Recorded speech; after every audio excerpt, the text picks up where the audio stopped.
The action takes place in a large castle. There is a battle going on there at the moment. The castle was attacked by an army led by a girl named Irene, one of the 7 sages of light. The girl was completely exhausted and said that the Demon King was too strong. A young man in a blue cloak came closer. The guy said that he was ready to let go of everyone who invaded his property if Irene became his. The girl said that she was ready to sacrifice herself, but the Demon King would only receive her body if he did not desecrate her soul. The guy looked at Irene to read her characteristics. The girl had a 5-star status. The guy said that they could increase her power and raise her divine light to the maximum level. However, the Demon King had another way to increase the girl's stats. After some time, the Demon King and Irene moved to the bedroom. The guy received a notification from the system that the main card, the Hammer of Light, had been received. The girl looked at the Demon King with embarrassment and said that he was very strong. The guy said that now his magical power was depleted. Irene smiled and said that she was ready to work some more. A player named Yuan clicked his mouse, moving to the next page. Thus, he became the first person in the game Love in 10,000 Worlds to collect 100 5-star characters. This game was the most popular online game of recent years and allowed you to travel and interact with all the characters. For Yuan, an expert in love games, this was the best discovery. The game system sent a notification that the guy had earned the God of Raid achievement, for which he received a special gift. Yuan noticed that the screen suddenly turned black. A few moments later, a funnel appeared on the screen. She quickly began to crawl out of the screen and pull Yuan in.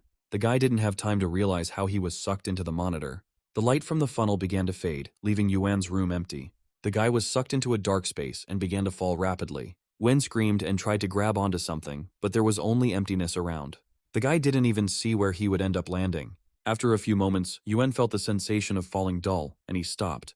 The guy opened his eyes and said that this place looked like the character creation screen in the game Love in 10,000 Worlds. A small white-haired fairy appeared in front of Yuan and greeted the chosen one. The boy immediately recognized the fairy, who appears at the very beginning of the game and tells about the game. Yuan pointed his finger at the fairy and asked if he needed to complete any quests in order to return to his world. The guy said that he recently read a manga with a similar plot, and there was a catch in the game. The fairy said that all the characters in this game are as alive as Yuan himself, and during the course of the game, he angered many people. The guy said that these explanations were boring him, so he asked to get straight to the point. The fairy said that Yuan had angered 100 girls in the game, and now he needed to make them fall in love with him. When the guy said it would be easy, the girl warned him that his account had been deleted, and now she would have to start over. Yuan was angry because he had invested a lot of money in this game, but the fairy reminded him that he had signed the license agreement himself. The guy said that in that case he needed some kind of ability so that he wouldn't die. The fairy explained that the creator had prepared 5 characteristics that correspond to the 5 attributes in the game. Talent helps you gain more abilities to become the strongest. Variability allows you to use shadow abilities and become invisible. Physical strength gives you the opportunity to develop your body. Intelligence helps one master all kinds of spells that can destroy the world with one gesture. Yuan looked at the last stat and asked what the benefit of charisma was. The fairy replied that charisma allows one to become beautiful. Yuan looked at the girl with displeasure and said that it even sounded funny. The guy decided that since he was a demon mage in the game, he should choose intelligence. Suddenly, Yuan's nose itched and he sneezed. The guy's hand shook, and he clicked on the very last item with characteristics. The system congratulated Yuan on acquiring the charisma system. The guy's hand started shaking, and he asked to cancel the selection, as he had accidentally clicked the wrong button. The fairy smiled and said that the choice was final, and could not be changed, so Yuan should use the system wisely. The girl flew closer to the guy. The fairy kissed Yuan on the forehead and said that the game was beginning. At that moment, a crater appeared under the guy's feet again. Yuan was scared and asked why the game started by itself, without even notifying him. We are transported to the world of Lingming, Yuanzhou City. The city has tall buildings and is decorated in traditional Chinese style. The girl took a hair clip from the counter and asked how much it cost. It was the Snow Shadow sorceress, Yun Xuehan. She had long, snow-white hair. The owner of the stall immediately recognized from the girl's clothes that she was a disciple of Yun Yinmeng, who guarded their city. The woman said she would give the hairpin away for free, but Xuehan began to refuse. At that moment, the girl saw a pillar of light in the sky. Xuehan heard someone shouting loudly. Yuan did not come down from the heavens in the best possible way. The guy broke through the roof of the building and asked if there really was no normal way to cross. Only after recovering from the blow did Yuan realize that he was in a women's bathhouse. The guy tried to justify his appearance and asked permission to leave. However, the girls were not against his presence and said that they did not mind him staying with them. Yuan blushed when he realized that the girls were clearly flirting with him. They immediately surrounded the guy, asking him to undress and join them. Yuan barely managed to escape their grasp and escape from the public bathhouse. The guy's whole face was covered in kiss marks, and he didn't understand why the girls reacted to him like that. The guards ran after Yuan, saying that he should be punished for entering the women's bathhouse in broad daylight. The guy ran as fast as he could, knowing that he would be imprisoned for many years if he was caught. The head of the guards said that they absolutely must bring to justice the pervert who was disturbing the harmony of their city. Yen shouted that it was just a misunderstanding, but no one wanted to listen to him. The girls watched the guy go and said that they didn't know that there was such a handsome pervert in their city. After some time, Yuan was able to escape the guards, getting lost in the city streets. Having lost sight of the guy, the guards decided to split up. Yuan watched them from around the corner, not understanding how something like this could have happened to him. At that moment, the system sent a task according to which the guy needed to obtain the Cloud Shadow Fairy Xuehan. Yuan realized from the name of the female character that he was in the city of Lingming and immediately remembered the structure of this city. The guy opened the system window and realized that it was very similar to the game interface, except that there was a storage there. Yuan opened the attributes window and realized that the system itself had given all the points to the charisma attribute, since he had chosen it by accident at the very beginning.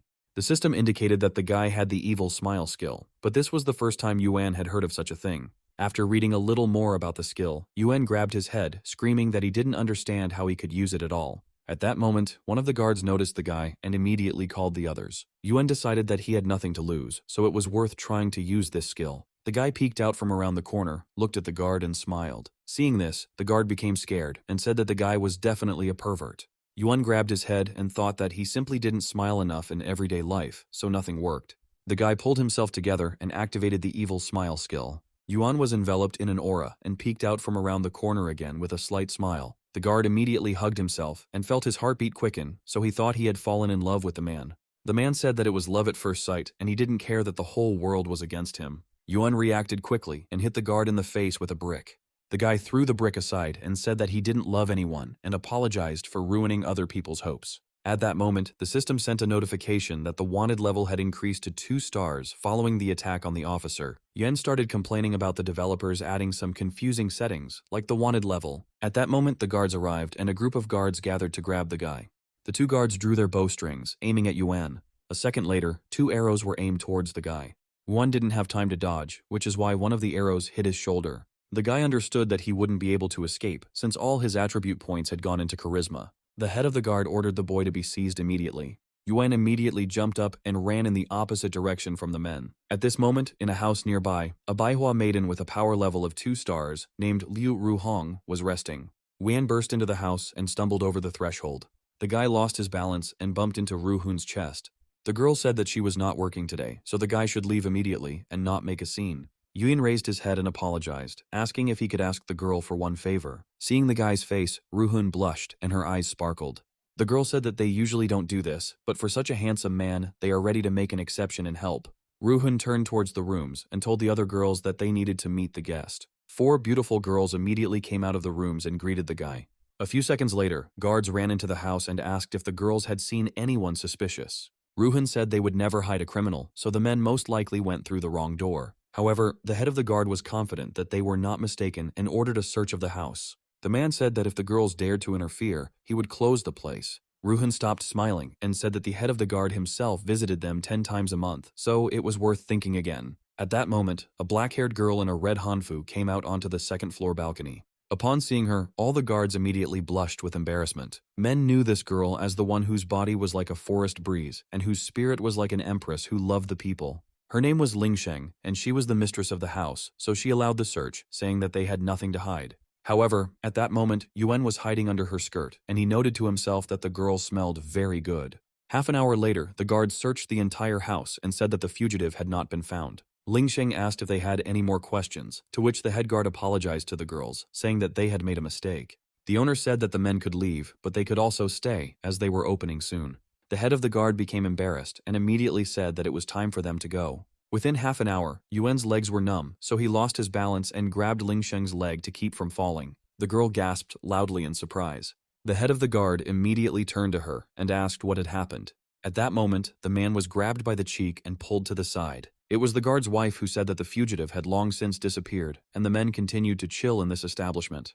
The woman dragged the man along with her, who tried to justify his presence in this place. When all the guards disappeared behind the doors, Lingsheng breathed a sigh of relief. At this moment, the girl began to lose her balance due to Yuan starting to move under her skirt. It turned out that the guy lost consciousness, which is why they both fell. All the girls immediately came closer and asked why Yuan lost consciousness. Ling Sheng looked at the guy and said that he was injured. The girls saw a bloodstain spreading on Yuan's shoulder and became worried. Ling Sheng tore the hem of her dress, tearing off a piece to bandage the wound. The girl ordered to bring hot water and medicine to wash the wound. After some time, the guy was transferred to one of the rooms. The girls surrounded the guy from all sides and admired his face, saying that they would agree to be with him for free. In his sleep, Yuan felt his shoulder hurt, causing him to frown. The guy didn't wake up for a long time. The door to the room slowly opened, letting the guest in. Ling Sheng came in and said that she had prepared some medicine for the boy's wounds so that he could recover faster. The girls said that Yuan was still unconscious, so they would have to feed him by mouth. Ruhan blushed and said that she would try her best not to spill a drop. The girls began to argue among themselves about who was best suited for this, as they all wanted to give the guy the medicine. While Yuan was sleeping, the system sent a notification that the guy had successfully charmed 3 girls, for which he received 30 points each. Ling Sheng couldn't stand the argument and ordered everyone to be quiet. The girl said that the guy was feeling very bad, so everyone should go out and not disturb him, and she would take care of everything herself. The girls did not argue with the hostess and headed towards the door. When the boy and girl were alone in the room, Ling Sheng took some medicine into her mouth. The girl pulled Yuan towards her and began to convince herself that she was doing this only to save his life. Ling Sheng pressed her lips to the boy's, handing him the medicine, causing the system to add another 100 points. At this moment, Yuan came to his senses and grabbed the girl. Ling Sheng tried to pull away, but the guy had already pulled her towards him. They quickly switched places, and Yuan was already pressing the girl to the bed and kissing her. Ling Sheng closed her eyes, not understanding why she couldn't resist. After some time, the system awarded Yuan 200 points for a successful introduction. Yuan dreamed that he was in a completely different place. The guy looked around and realized that he was in some kind of forest. A few moments later, blue round slugs jumped out of the nearby bushes and attacked Yuan. The slugs pressed themselves against his face on both sides and wouldn't come off.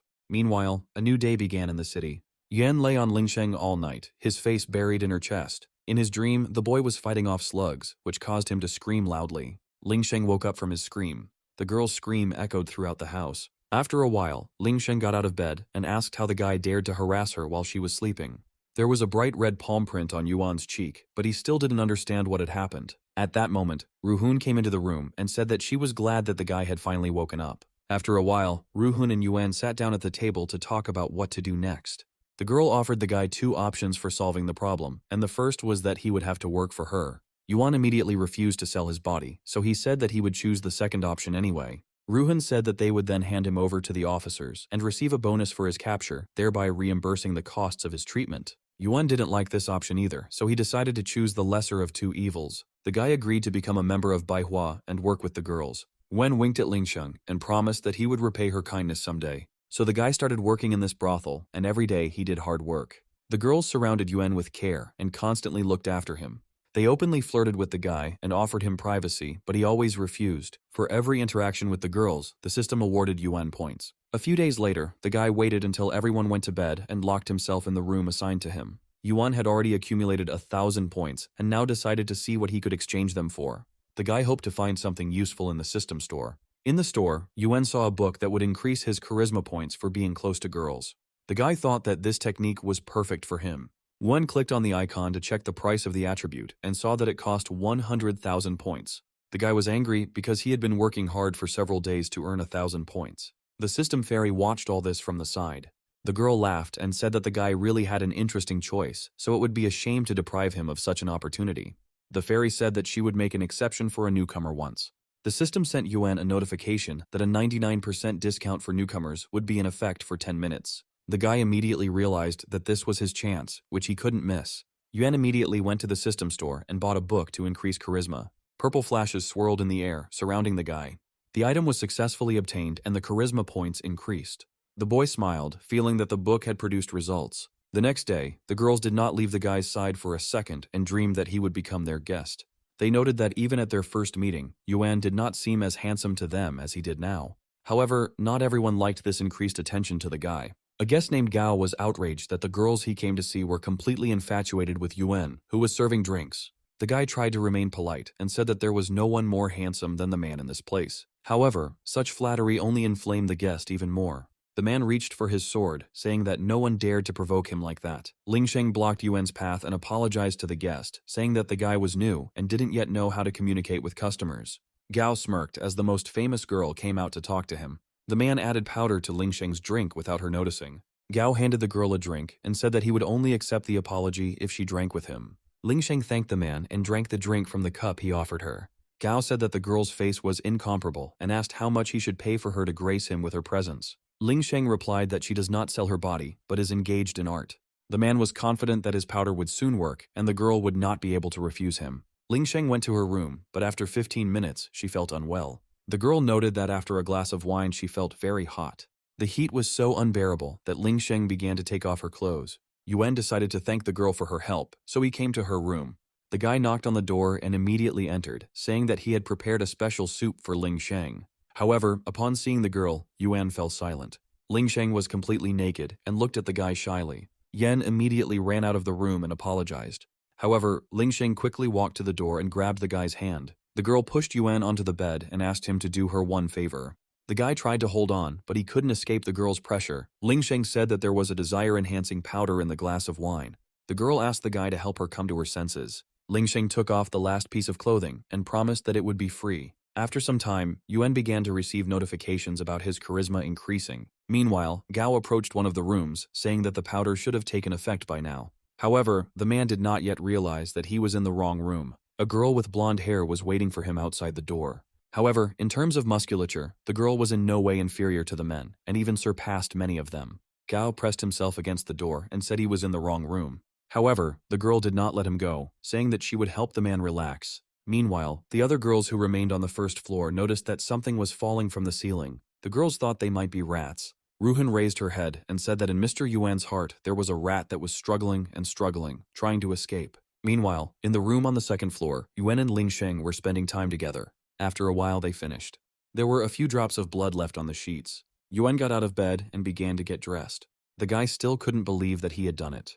Ling Sheng hugged the pillow and said that Yuan didn't need to worry about it since she was a brothel girl and this was her job. The guy replied that the girl should not act as if she was embarrassed. Ling Sheng was very embarrassed and threw a pillow at the guy, telling him to get lost. Yuan immediately ran out of the room, not daring to anger the girl. Ling Sheng wondered if she had really said something wrong. Meanwhile, Yuan stopped at the second floor balcony and thought that the sensations now were too real and did not resemble a game. At that moment, the guy noticed Gao running out of one of the rooms. The man was squeezed like a lemon and said that he would never forget today's shame. The brothel workers watched him leave, saying that with such an ugly body, he shouldn't have come to such a place at all. One immediately recognized the man as the one who had drugged Ling Sheng. As soon as he saw Yuan, Gao ran out of the brothel even faster.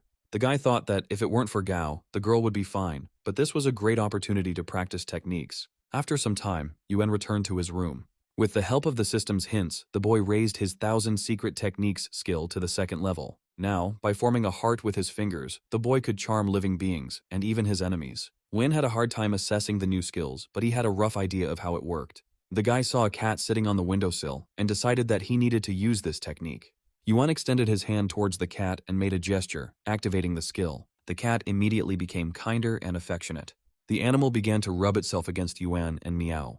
The guy decided that this skill worked great. Soon, Yuan received some coins from customers and decided to buy a gift for Ling Sheng. The guy was walking through the market when he noticed a familiar silhouette. At one of the stalls, Yuan saw the snow shadow sorceress Yun, a 5-star character. The salesman at the counter told the girl that he would give her a 20% discount for her beauty. Yun said that 800 taels for such a good hairpin was not that expensive, but her father asked her to think about all expenses. The girl was about to agree to the purchase, but she was interrupted. Yuan walked up to the counter and pointed to the hairpin, asking the clerk how much it cost.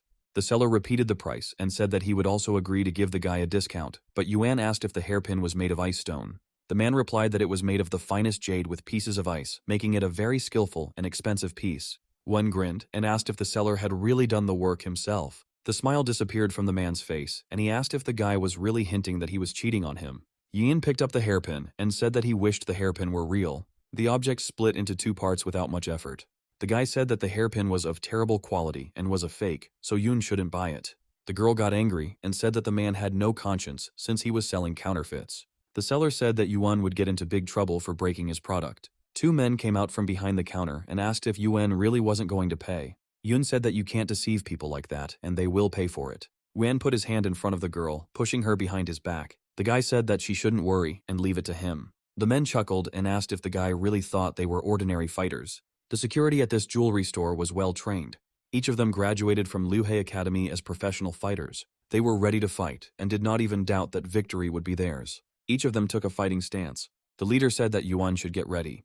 They had no intention of sparing anyone who would harm their business. However, Yun said that men simply look stupid, but they should not be underestimated either. The girl called the guy ambitious, and then he asked if she really thought so. Yun looked at the boy's face and felt her heart beat faster. The leader of the guard decided to attack Yuan first. The guy ducked under his arm and used a seductive skill. Hearts immediately appeared in the guard's eyes.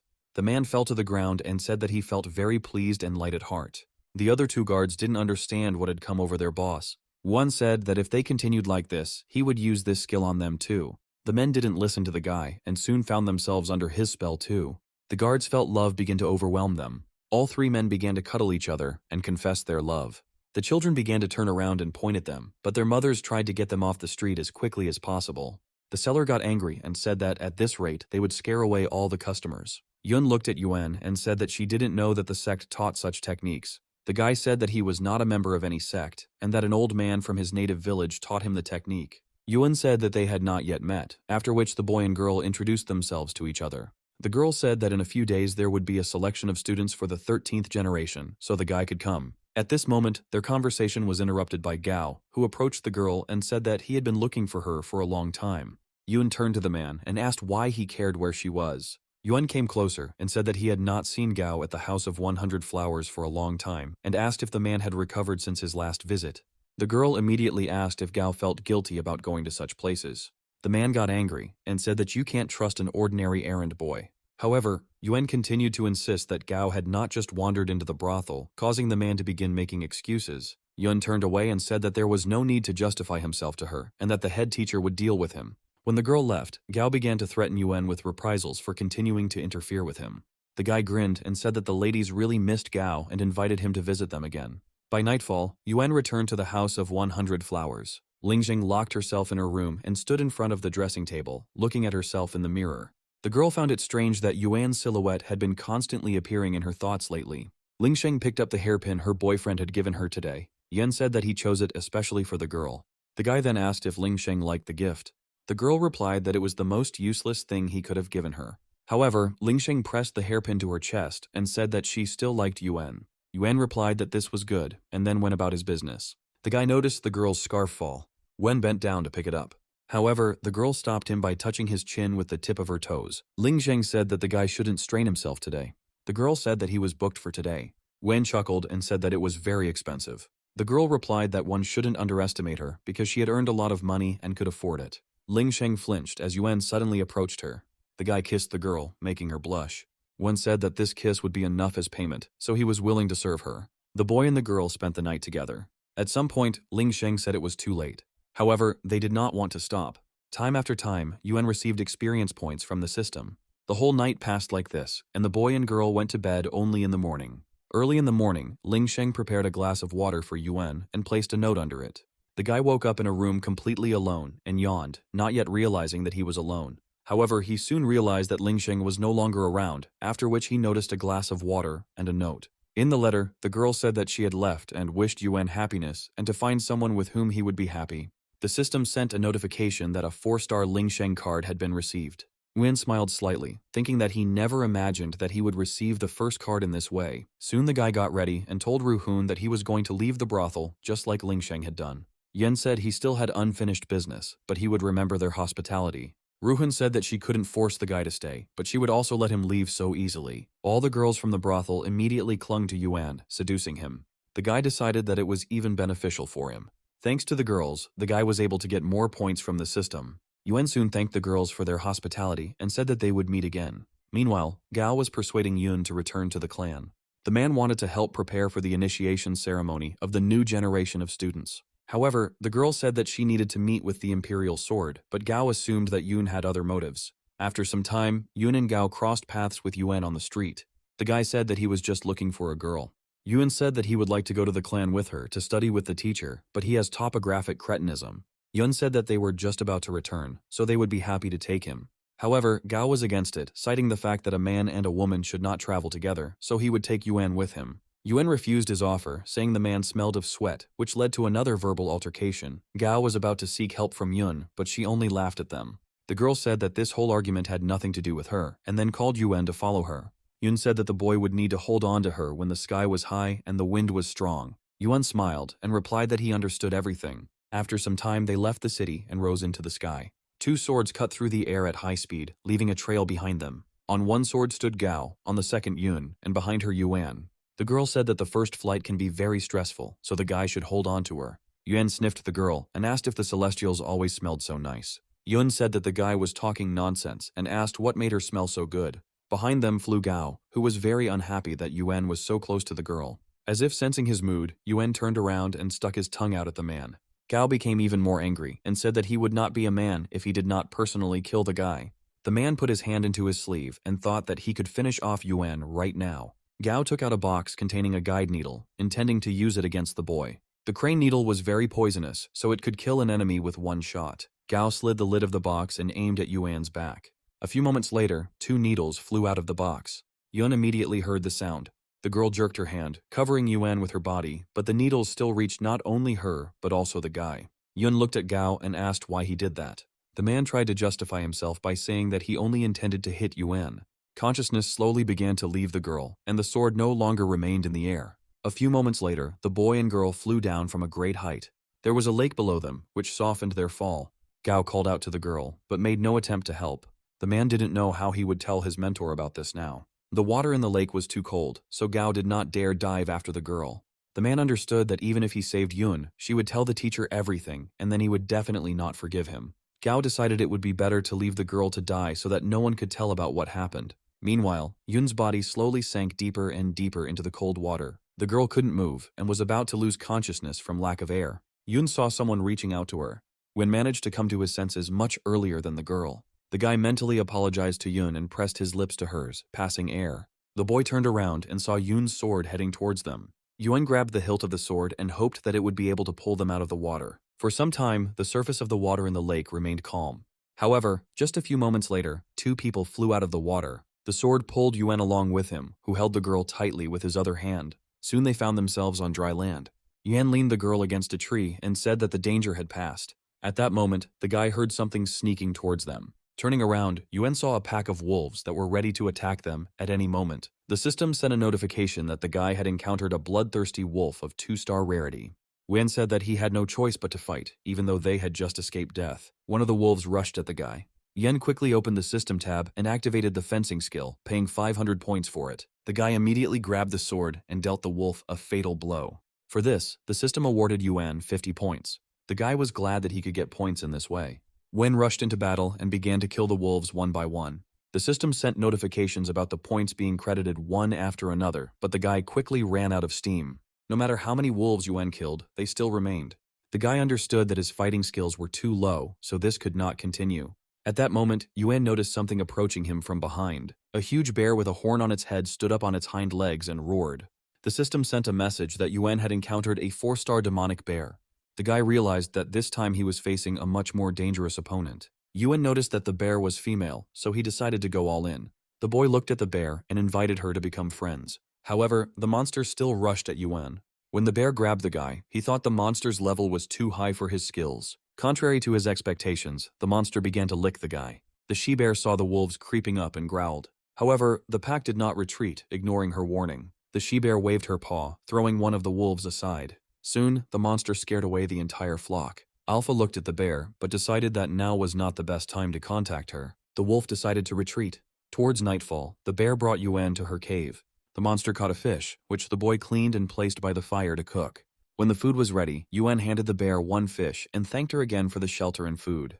The monster immediately began to rub against the guy, and then he said that he still had unfinished business. Yun stood up and walked over to Yun, who was resting in a remote part of the cave. The guy said he couldn't guarantee it would help, but it was worth trying to remove the toxins from her body. Yun apologized for his actions and began to remove the girl's outerwear. The guy exposed the girl's shoulder, which was pierced by a poisonous needle. Yun said he would suck out the toxin, then pressed his lips to the wound. Yun spat out the poison and thought that it was really very strong, since he could feel its effect even in his mouth.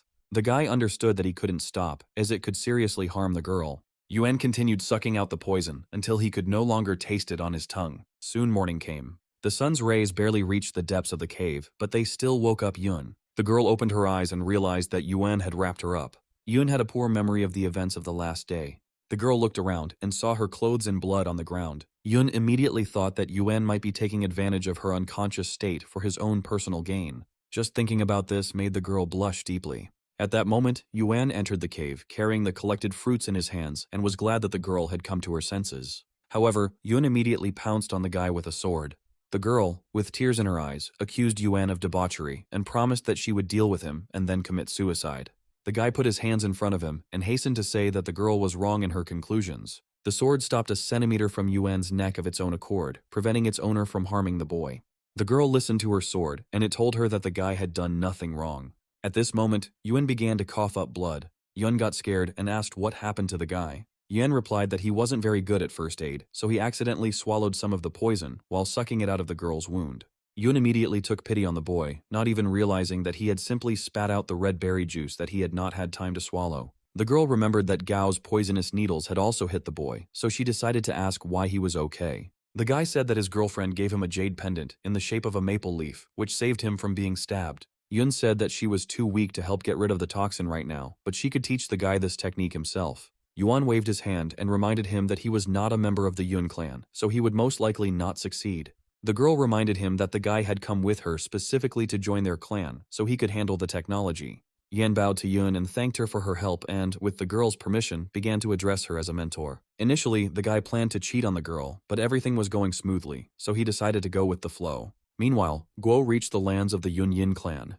The head of the Zongyang clan was horrified by what happened to his best disciple. Gao said that on the way, they met a wanderer who gained the girl's trust and then dragged her with him to the bottom of the lake. The clan leader immediately ordered a group to be sent to the icy lake to find the girl, or at least bring her body. The clan's disciples immediately gathered into a search party. Gao asked to be allowed to take part in the search for Yun.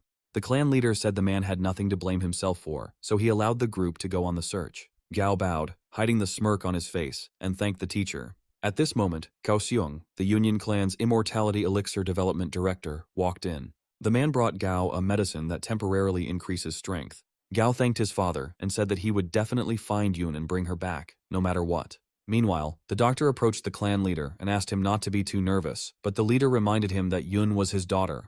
Cao Xiong said that Gao and Yun had been together since childhood and would definitely get married in the future, so nothing bad would happen. The clan leader said that they would only raise this issue if Gao could lead the clan. The teacher reminded Cao Xiong that refined pills were not a guarantee of success because he had to rely only on his own strength. The man replied that he understood that already.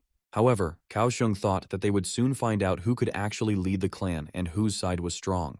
Meanwhile, Yuan was fishing in the cold lake to get food. The boy admitted that fishing was quite a difficult task, but if he returned empty-handed, Yun and the bear would laugh at him. This time, the power of charm could not help the guy. The guy looked into the water, and soon bubbles began to appear near the float. A moment later, a school of fish jumped out of the water. Yuan was scared at first, but then he came closer and saw that all the fish were enchanted by him.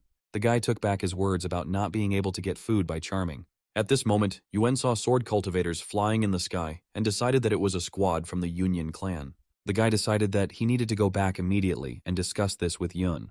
Meanwhile, the girl remained in the bear's cave. Yun practiced meditation to restore her strength as quickly as possible. The girl was able to successfully get rid of all the poison in her body, but she needed a few more days to restore her skills. At this moment, Yun heard a noise coming from the entrance of the cave. The girl smiled, thinking that Yuan had returned. However, her eyes widened when another person appeared at the entrance. Gao entered the cave and asked if Yuan and Yun's relationship was really progressing so quickly. The girl said that she would definitely inform the mentor that it was Gao who injured her. The man said that he had not wanted Yun to die, but because of her thoughtless actions, he could no longer leave her alive. The girl warned that she shouldn't make her situation worse, as there would be no turning back. Gao said that he had been in love with Yun for many years, but she did not let him near her, and Yuan, whom she had only known for a couple of days, was nearby. The man took the pill his father gave him and told him that she was no longer his rival. Gao's strength increased, and he said that he would cut off the girl's arms and legs, and then force her to lick his shoes. Yun couldn't believe that such power could be achieved with just one pill. The energy took on color and enveloped Gao and his sword. Yun was worried that she wouldn't be able to withstand such a force in her current state. Gao looked at the girl and said goodbye to her. At that moment, a large fish flew into the man's face. Gao became angry and began to look around to find the culprit, and soon saw Yuan. The guy looked at the man and said that he had arrived just in time. Yun warned Yuan that Gao had come to kill them. The man said that it was even good that they wouldn't have to look for the guy, because now he could kill them right away. The system sent a notification with a side mission that required defeating Gao. Yuan approached Yun and borrowed her sword. The guy immediately rushed forward. Yuan and Gao crossed their blades. The guy deflected his opponent's sword and delivered a quick blow. The blade only slightly scratched Gao's cheek, but this only made him laugh. The man put strength into his blade and struck. Yuan tried to parry the blow, but his strength was not enough. The blow was so strong that the sword flew out of the guy's hands. Yuan flew back, rolling along the ground. The guy got down on his knees and tried to catch his breath. At that moment, Gao walked up to him and grabbed him by the collar. The man promised that he would torture the boy to death and then take Yun away from him. Wen looked at Gao and said that he was very wrong. The guy made a gesture with his fingers and pressed it against the man's stomach. Wen said that temptation affects all living beings. For a few seconds, nothing happened. Then the seduction effect finally worked on Gao. Yuan took advantage of the man's confusion and summoned the Yun sword.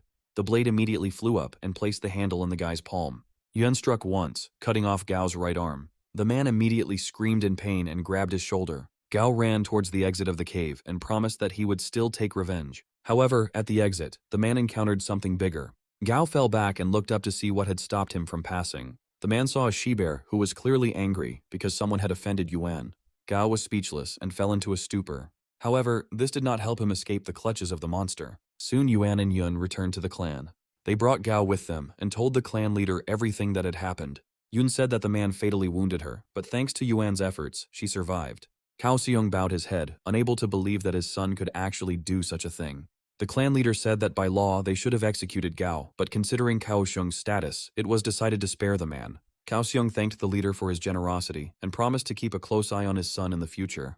The man picked up his son and said that they would leave first. The clan leader approached Yuan and promised to reward him generously for saving the girl. The boy bowed and said that he had not come to receive a reward, but to learn from the Union clan.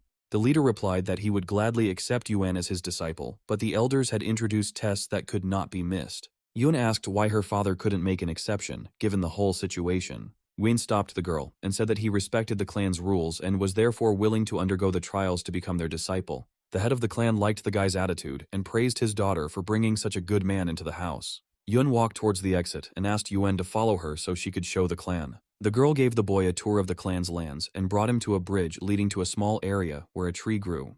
Yuan was delighted by the scenery. The girl said that this was Yun's heart, and not everyone could enter here, so you should hurry up and undress. The guy looked at Yun in shock and said that it was too early for that.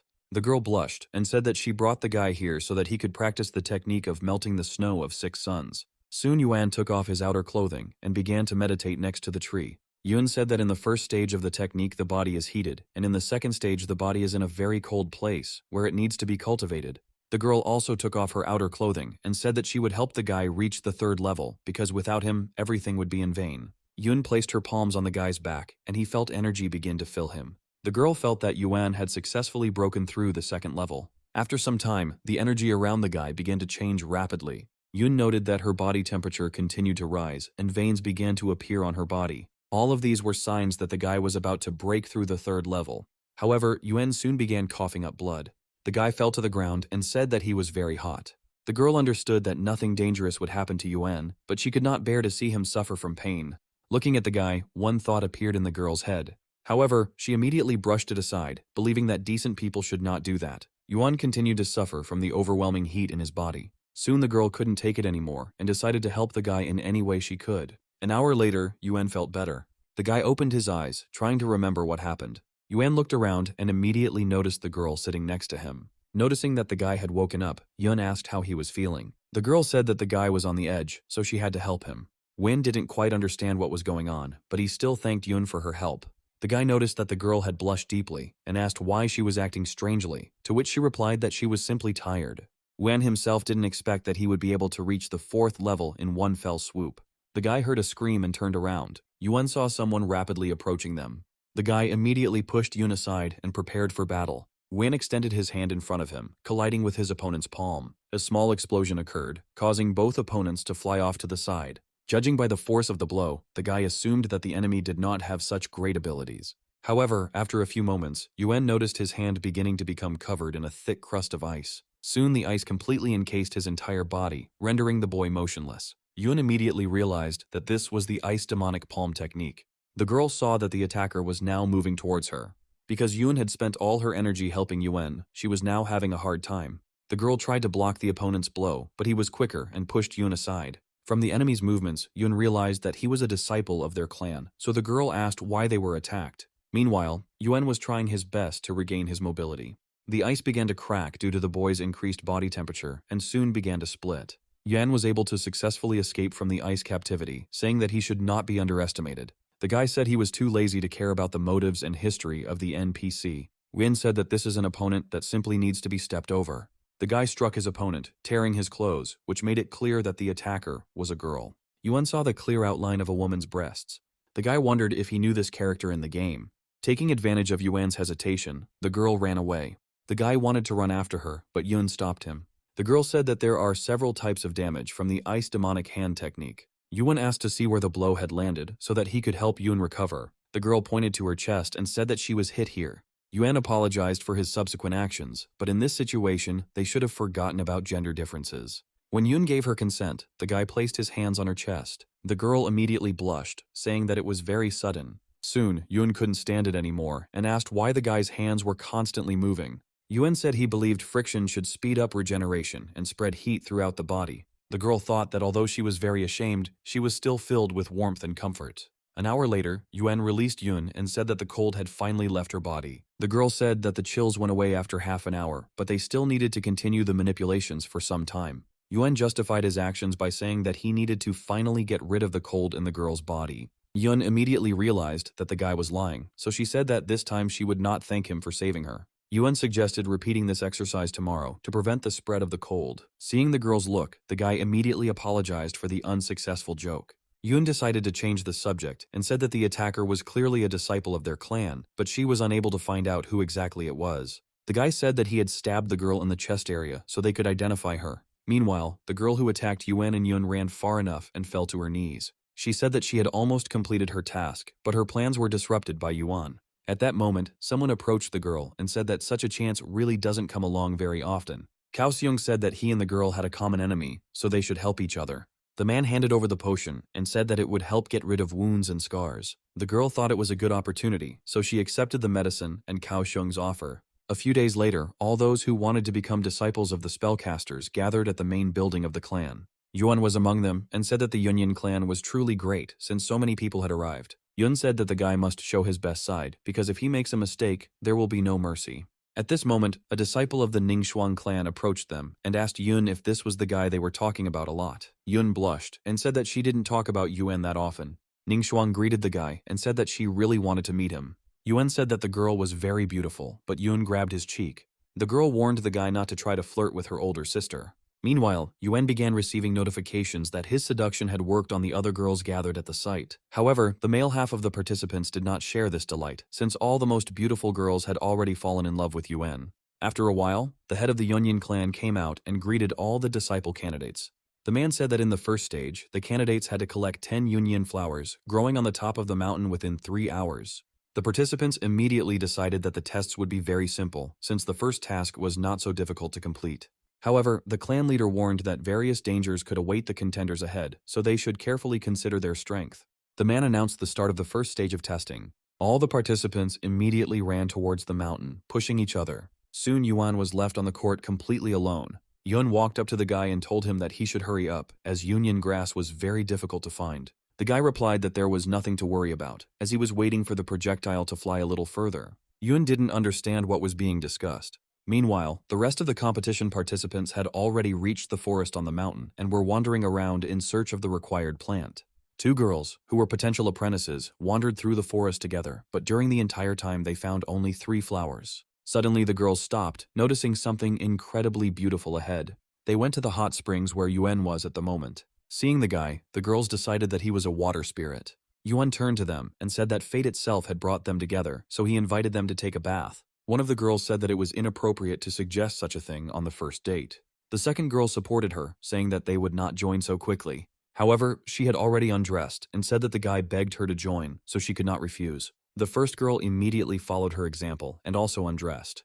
The girls clung to Yuan from both sides and said that they would be very happy to become classmates with the guy so that they could see him every day. The guy sighed and said that his strength was not yet sufficient since he still had not been able to obtain the necessary herbs. The girls immediately perked up and promised that they would help Yuan find everything he needed. The guy asked if it was really possible to do this. The girls got dressed and said that it was not difficult for them to do this in order to spend more time with the guy. Yen watched them go and said that it was very nice to be a gigolo because the girls did everything for him. A female voice was heard behind the guy. The girl entered the spring and asked what she needed to do to spend the night with the guy. Yuan said that it was rare to have the opportunity to spend time with such a beautiful girl. The guy pulled the liana and said that he understood perfectly well that the girl was a flower evil spirit. The girl's skin gradually began to turn green. Yuan said that the girl only wanted to suck all the life force out of him. The girl assumed her true form and asked why the guy didn't just accept it, since she really didn't want to be rude. The creature pointed its finger at the guy and used the binding technique. Vines immediately burst out from under the water, surrounding Yuan. The plant tied the guy tightly, leaving no room for him to move. The girl came close and said that she would not kill him, but would only absorb his life energy. Wan said they would still have to see who would absorb whom. The guy immediately used the technique he had learned with Yun. The creature felt intense heat emanating from the boy's body and recoiled. The girl cringed and asked to take into account that she had not harmed the guy. Yuan came closer and said that she still couldn't escape punishment for sucking energy from other people. The girl blushed and said that it was too cruel. From his interactions with the evil spirits, Yuan gained experience in boundless magic. After a while, the guy got dressed and said that the girl had good skills, so from now on, she needed to get on the right path. The evil spirit thanked Yuan and asked him not to forget about her. Meanwhile, the girls who went to buy flowers for the guy faced danger. The tree demon stood in their way, guarding the grass. The girls decided that this was exactly the danger the clan leader had told them about. The demon tied the girls with roots and was about to kill one of them. At that moment, Yuan appeared and cut the tree root with his sword. The monster roared and stepped back. Yuan apologized for his actions, but said he would not allow anyone to harm his future sisters. The tree demon already had several girls in its captivity. They supported the guy, and he said that the girls had nothing to worry about. Yuan was distracted, but still managed to notice how the tree directed its roots towards him. The boy struck with his sword, cutting the roots into pieces. However, one small root bounced off into his face, scratching his cheek slightly. Yuan realized that he needed to be more careful. The girls saw that the tree demon had scratched the guy's face. They were so angry that they tore apart the roots that had entangled them. The girls were no longer going to be mere observers. Even the tree demon was frightened by such pressure. The girls immediately rushed at the monster, causing Yuan to freeze in place. At that moment, the boy noticed the Yunyan herb and decided that since he didn't have to fight, he would start collecting the plant. A few minutes later, the tree demon was dealt with. The girls dealt with the monster for daring to injure Yuan. Remembering the guy, the girls started looking around but couldn't find him. Yuan was picking flowers and wandered too far. The guy decided that everything was not as simple as he expected, but at that moment, he had another problem. Yuan managed to jump aside, just as the stranger was about to strike from behind. The guy saw the enemy and asked if the participants had really decided to ambush him instead of collecting plants. The candidate for apprentice said that there were too few plants, so they decided that it would be more profitable to take them from other participants. Wen quickly counted the number of applicants and asked if each of them had at least one flower. The test participants did not understand why the guy was asking such a question. However, there was no need to guess for long. Soon the entire group was beaten, and they themselves gave all the collected flowers to Yuan. The guy thanked them for their generosity. 3 hours after the start of the first stage, there were already significantly fewer people in the square next to the clan's main building. The clan leader praised everyone for their work and said that the winner of the first stage could immediately become a clan disciple. Yuan turned to the girls who were helping him and said that they shouldn't be discouraged and that next time everything would definitely work out. Yuan was about to approach the guy to praise him for his work. However, other students got ahead of her and immediately suggested that the guy move into the women's dorm and train together. Yun decided it would be best to leave Yuan in their care. After some time, the girl came to the heart of the clan and thought about whether the guy was really that popular. The girl didn't understand why she felt heaviness in her heart, because on the contrary, she should be glad that Yuan was able to become a disciple of the clan. It was snowing outside, but at some point, Yun stopped feeling it. Yuan approached the girl and covered her from the snow with an umbrella. Yun asked why the boy was here now, when he could be enjoying the attention of the other students and teachers. Yuan replied that he would like to share the joy with the girl, since it was she who taught him everything. At that moment, Yun remembered that today was the monthly purification night, where the clan's followers cleansed their bodies. The girl said that the man who attacked them would definitely be there, which meant she would be able to find him by the scars. Yuan reminded that Yun's first priority should be her own safety. As the girl said, soon all the clan students gathered at the hot springs. The girls were having a lively conversation about how they missed Yuan here. Yun was preoccupied with searching for the man who had attacked them, but she did not see the characteristic scar on any of the girls. Meanwhile, Yuan was resting in his room. The guy tried to understand why Yun had been acting so strange lately. At this moment, Yuan heard a popping sound coming from his stomach area. Fog began to fill the room. Soon the boy saw a system fairy who invited Yuan to take a walk to Yun. However, the guy was so shocked by the fairy's sudden appearance that he didn't even understand her question. The girl said that as an observer, she can appear anywhere she wishes. Returning to the fairy's question, Yuan said that Yun was currently in the women's bathhouse, which meant he wouldn't be able to get in. The girl replied that the solution was very simple, and that the guy just needed to transform into a girl. Yen thought that they wouldn't be able to disguise him that well, so he decided not to take the risk. However, the fairy insisted on the transformation, saying that there was definitely something useful to be found in the system store. Wen immediately opened the system store window and confirmed that the girl was right. The guy found an illusion charm that helped him change his appearance, and with a high charm level, the chances of being noticed were low. Yuan asked why the fairy decided to help him. The girl said that this was just a game hint, and besides, she would be very interested to watch it. Yuan thought about her offer and found no reason to refuse. The guy bought an attribute in the system store and began the transformation. Yuan's body transformed into a woman's and acquired a familiar silhouette. The guy's eyes turned blue. Just a few moments later, the same thing appeared in front of the system fairy, but in a larger size. The girl asked why the guy decided to turn into her. Yuan replied that he had a ready-made template in front of him, so he decided not to experiment. However, the guy still brought something of his own by making his breasts larger. The fairy was unhappy that Yuan was so picky about her body. Meanwhile, Yun was still trying to find the girl with the scar on her chest in the bathhouse, but to no avail. Someone touched the girl's shoulder and called her name. Yun turned around and saw an unfamiliar girl who offered her help. Realizing that Yun did not recognize him in this form, Yuan whispered to the girl that it was him. The girl looked at the guy, not understanding why he was now in female form. Yuan said it was just a cover. Yun covered herself and reminded the guy that he was not allowed into the baths, to which he replied that he had come to help. Ning Shuang distracted them from their conversation. The girl said that she had never seen Yun's friend in the clan before. Yun was about to tell her sister who this girl really was. Yuan jumped up and immediately introduced himself as the clan's new disciple, named Yuan. Ning Shuang asked how the girl knew her if they had never met. Yuan said that the Union clan sisters are very famous, so there is no one who does not know about them. Ning Shuang noted that the girl was charming and said that she would not bother them anymore. Yun asked why Yuan had deceived her sister, and then the boy asked if the girl had checked Ning Shuang for scars. Yun answered negatively, but said that her sister definitely had nothing to do with the assassination attempt on them. Wen said that there were many girls here, but only Ning Shuang approached them and spoke. Yun asked how the guy would proceed then. Wen smiled and said that the girl could rely on him. A few moments later, the guy jumped out of the water and shouted that there was a water snake in the hot spring. All the students immediately became frightened and hurried out of the water. In the water, the girls saw a shadow floating towards Ning Shuang. The shadow disappeared, and then Yuan rushed to the girl, saying that the snake could have gotten under the towel. The guy said he could help, and then tore the towel off Ning Shuang. The girl's breasts were exposed, and Yuan was able to take a good look at them. Contrary to the guy's expectations, the girl's breasts were without a single scar or scratch, which refuted his suspicions. Ning Shuang screamed that she was afraid of snakes and pressed Yuan's head to her chest. Yuan felt his transformation begin to spiral out of control. The system sent a notification that the transformation would dissipate if the person using it became agitated. Yan immediately imagined what awaited him if the transformation dissipated now. Ning Shuang saw something underwater and said she found a snake. The girl suddenly lowered her hand into the water and grabbed the snake. Yuan's eyes widened as he felt what the girl had grabbed him by. Ning Shuang touched what she called a snake and assumed it was dead because it felt hard. The girl looked up and saw Yuan in front of her, who had returned to his male form. The other students began to slowly approach, asking if Ning Shuang had caught the snake. The girl immediately hugged Yuan to hide him from the students and said that the snake had escaped and was still in the water. Ning Shuang ordered the girls to leave, promising that she would catch the snake herself. When only Ning Shuang, Yuan, and Yun remained at the springs, the elder demanded that the boy tell her everything. Yuan looked away and promised that he would tell her everything after the girl got dressed. After some time, everyone left the spring, and the guy and the girls went to one of the farthest gazebos. Wen said that they were trying to find the killer who attacked them through the sources. The guy said that the attacker had a wound on her chest, so they needed to check all the girls, including Ning Shuang. The girl pulled back the collar of her clothes and said that Yuan could verify her innocence right now.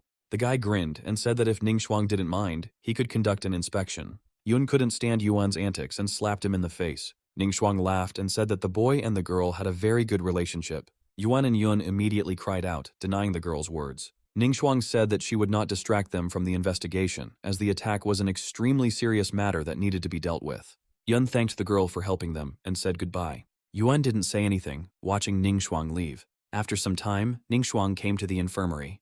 The girl told Cao Xiong that Yuan and Yun had begun to suspect her, so it would not be possible to hide for long. The man replied that there was nothing to worry about, as he had been preparing a new pill for several days that would make him the strongest. Ningxuang said that such a pill would be equivalent to a divine pill, which was forbidden in their clan. Cao Xiong replied that there was nothing to worry about, as the girl only needed to detain Yuan and Yun for a little while longer. The man said that he would definitely avenge his son. Meanwhile, Yuan's training in the clan began. Every day the boy mastered the technique of the scorching sun better and better. This time, with one blow of his palm, Yuan was able to crush the huge ice cube. The impact was so hot that the ice immediately melted and turned into steam. The clan leader praised the boy for being able to raise his snow-melting technique to level 5 in such a short time. Wen thanked the teacher for teaching him, although in fact he achieved such results thanks to the system points. The clan leader explained that the final level could only be unlocked by a man and a woman practicing together. Yuan asked what the pair cultivation method was. The clan leader explained that this method would destroy a girl's virginity, so few would dare to cultivate together. However, all the students immediately jumped up from their seats, expressing a desire to practice with Yuan. The head of the clan did not understand how this could have happened. The man left, saying that Yuan should deal with this himself, since he does not understand modern youth at all. The boy turned to Yun and asked if she wanted to cultivate with him. The girl blushed and asked how she could even do something like that. Win smiled and said that since Yun didn't want to help him, then he would find another way to achieve his goal. The girl asked what he was going to do, and then the guy said that after Yun would find out everything herself. After some time, Yuan posted an announcement about the opening of selection for joint cultivation. One of the girls came to the guy and asked him to be more gentle with her. However, Yuan said this would not work because his testing method was too crude. The girl was not frightened by this, and she closed the door behind her. The other students crowded around the door and eavesdropped, blushing more and more with each passing minute. The girls imagined what was happening behind closed doors and hoped that the guy would still have the strength for them. The creaking of wood was heard at the entrance to the living room. Yun peeked around the corner and wondered what Yuan was doing behind the closed door. After a while, the door opened and the guy's voice was heard, apologizing and saying that they were not right for each other. The half-naked girl staggered out of the room and said it didn't matter. Yuan looked out of the room and said that the next girl should hurry up because they didn't have much time. Several girls immediately rushed towards the guy, starting to fight for the opportunity to be the first to enter the room. After an hour, Yun boldly walked into the living room and couldn't believe her eyes. All the girls were lying on the floor and were completely exhausted. Yun burst into Yuan's room and asked what he had done to all the female students. The guy sat on the bed and smiled, saying that he had been waiting for the girl for a long time. Yun blushed and asked if Yuan really knew she was coming. The guy said that Yun was the best suited for joint cultivation, so he knew that she needed to prepare. The girl looked away and asked what Yuan had done to all the other students. The guy came closer to Yun and offered to show her how it works. After a while, the girl settled down on the bed. Yun tossed and turned on the bed, unable to find a place for herself. Yun sat at the foot of the bed and massaged her foot. The girl couldn't even imagine that a foot massage would have such an effect. Yun covered her face with her hands and said that after this, she would definitely not get married. Yun smiled and said that only Yun had passed this test, so now they could move on to the second round. The girl asked to give her a break, but the guy replied that time was precious now, so they had to hurry. Ningxuang eavesdropped on them from the open window of a nearby building. The girl immediately went to the infirmary to inform Cao Xiong about what was happening. The man couldn't believe that Yun had begun to cultivate together with Yuan. Ningxuang said that if things continued like this, their plan might fail. The man agreed with the girl and said that they needed to come up with something to deal with them. Cao Xiong handed Ningxuang a bottle and told her to add this medicine to the boy and girl to slow down their development. The girl asked why they couldn't just poison them, and then the man replied that it would be too painless a death. Cao Xiong said that he really wanted Yuan to see Yun marry his son. Ningxuang nodded her head and agreed with the man's plan. Over the next few days, Yuan and Yun trained together without leaving their room. At some point, the girl suggested taking a break, assuming that the guy should have already reached level 6. Yun opened her eyes and said that the guy's appearance had changed. Yuan touched his hair, realizing that it had turned white. The girl looked away, saying that her father had warned her that the appearance of the person who opened the 6th level changes. Yuan smirked and asked Yun if he liked the way he looked now. The girl blushed and said that she didn't remember ever confessing her love to a guy. At that moment, there was a knock on the door and Ningxuang's voice came from behind it. Yun immediately became alarmed, saying that they urgently needed to get dressed. Wen looked at the door doubtfully and asked why Ningxuang had come to them in the first place. Yun quickly got dressed and opened the door, asking why the girl had come. Ning Shuang handed the girl a tray with a pot and said that she brought them chicken soup. The girl walked into the room and placed a tray on the table, saying that she had prepared soup so that they could replenish their strength. Ning Shuang immediately noticed that Yuan's hair had turned white. Meanwhile, Yun came to the table and sniffed the soup, saying that it smelled very delicious. Ning Shuang advised them to start eating quickly, as the soup was made from black chicken. However, Yuan told Yun that they could not eat this soup, citing that it might be poisoned. Ning Shuang pretended to be very upset by these words, asking if the guy really hated her that much. Yuan said that the girl played very well, but he had already guessed that Ning Shuang was behind the attack on them. The girl reminded him that there was no wound on her chest, and the guy had seen this for himself at the hot springs. Yun said that she and Ning Shuang had been together since childhood, so the girl would never attack her. Wen replied that he had indeed seen that the girl had no wound, but her own words had given her away. The guy recalled that on that day he only said that an attack had taken place, but he did not say where it happened. Ning Shuang remembered that when she left the gazebo, she herself unknowingly mentioned several aspects of the attack that she could not have known about. The girl decided to play to the end and said that this was not sufficient grounds for accusing her. Yuan said that since her accusations were groundless, Ning Shuang would be able to share the meal with them without any problem. The girl thought about drinking the poisoned soup because it would only take away her strength, and then she would be able to deceive them. Ning Shuang said she agreed to share the meal. The girl drank the bowl of soup in one gulp. Ning Shuang wiped her lips and asked if Yuan believed her now. The guy wondered if he had miscalculated somewhere, or if this was the girl's plan, and she had already prepared an antidote for herself. Meanwhile, Yun followed Ning Shuang's example and also began to eat, thanking the girl for the treat. Seeing this, Yuan panicked and asked why the girl was acting so rashly. Yun reminded that Ning Shuang had proven her good intentions by drinking a serving of soup. However, after just a few moments, Yun felt her strength begin to leave her and her head begin to spin. Ning Shuang could no longer hide her symptoms and dropped the plate from her hands, breaking it. The girl felt her body burning and began to realize that Kaohsiung had lied to her about the drug's effect. Meanwhile, Kaohsiung was in the infirmary and thought that his drug should have already taken effect. This remedy caused a man to burn within a few minutes and a woman to burn everything until she got what she wanted. Kaohsiung wanted to do everything possible to ensure that his son could obtain Yun. The man believed that the girl should pay for rejecting his son. The Kaohsiung divine pill was almost ready, but he needed a guide in the form of the heart of his loved one.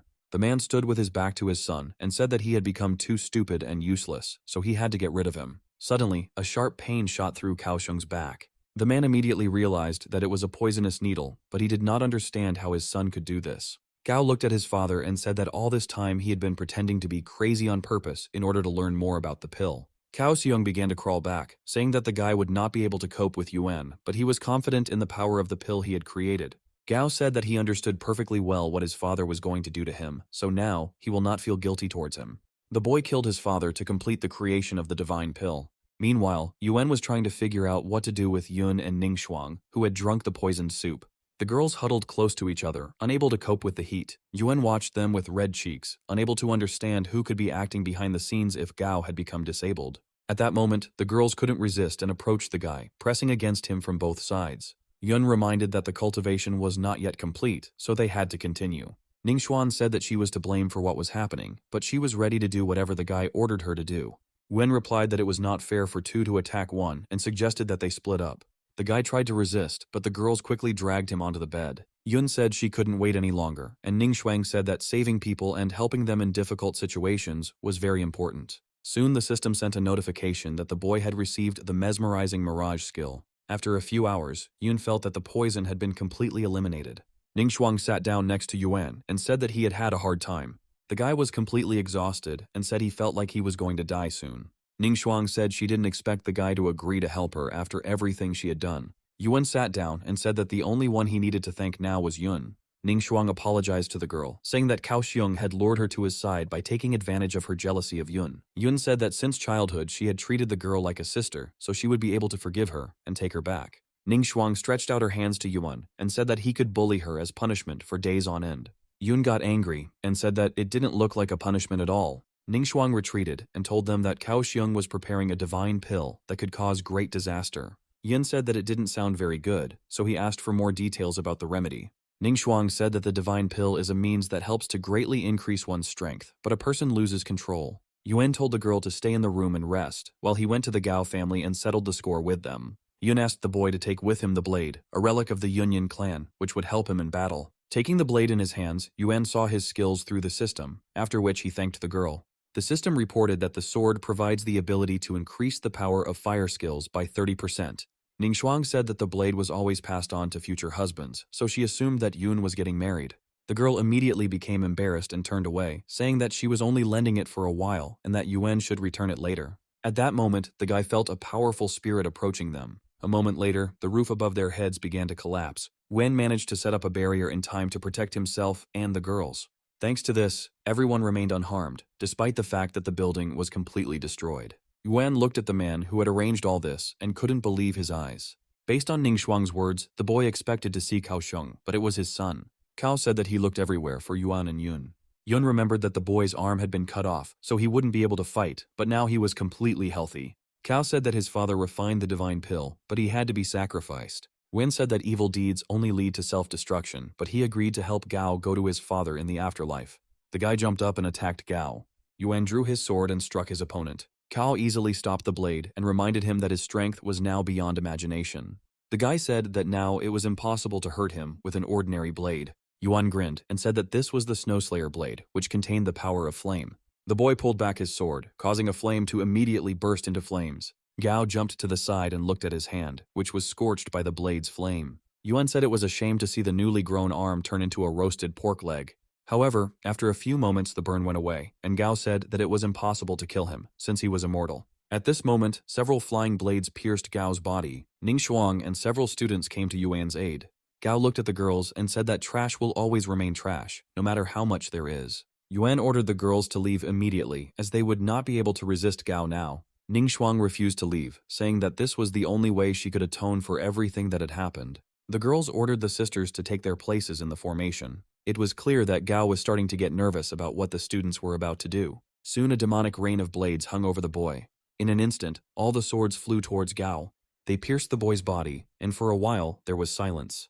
The students were delighted that they had managed to neutralize Gao. However, the guy's lips stretched into a predatory smile. Gao said that his immortal body was more resilient than he could have imagined, so he was confident that nothing could harm him. The guy spread his arms, releasing a stream of energy from himself, thereby causing the swords to jump out of his body. The blades immediately rushed towards their owners, wounding several girls. Ning Shuang turned to the students with concern. At that moment, Gao approached her and grabbed the girl by the neck. The boy promised that he would make Ning Shuang an elder when he became the head of the clan, but only if she obeyed him. The girl replied that she would rather be Yuan's concubine for the rest of her days than be an elder under Gao's leadership.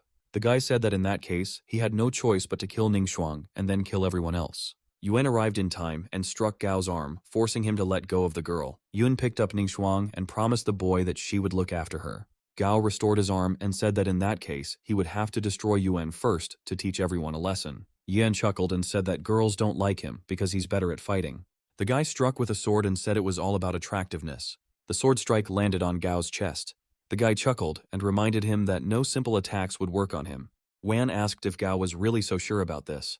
Only now did the guy notice that the wound not only wasn't healing, but was actually getting bigger with every passing moment. Yuan said that thanks to his blade, the blood begins to boil inside the body and does not allow wounds to heal. The guy quickly approached Gao and struck with cloud fencing techniques. Gao was covered in wounds that did not have time to heal due to the boiling blood. Flames began to burst out of his body, burning him from the inside. Gao's body, engulfed in flames, rushed towards the ground. Wen landed a few meters away from the boy and said that many unkind deeds inevitably lead to self-destruction. The guy said that the fire of karma would burn Gao to ashes, and this would serve as his punishment. Yun immediately rushed to Yuan, asking if he was okay. The guy turned to the girl and gave her a thumbs up, showing that he was doing well. At that moment, Yun saw movement behind the guy and hurried to warn him. Wan flinched as he felt the flames begin to approach him. Cao said that his body began to accept the flames, and now they became one. Wen immediately rushed to the attack, saying that it was impossible. However, Gao put his hand forward, sending a stream of energy towards the guy. A huge fire palm immediately pushed Yuan back.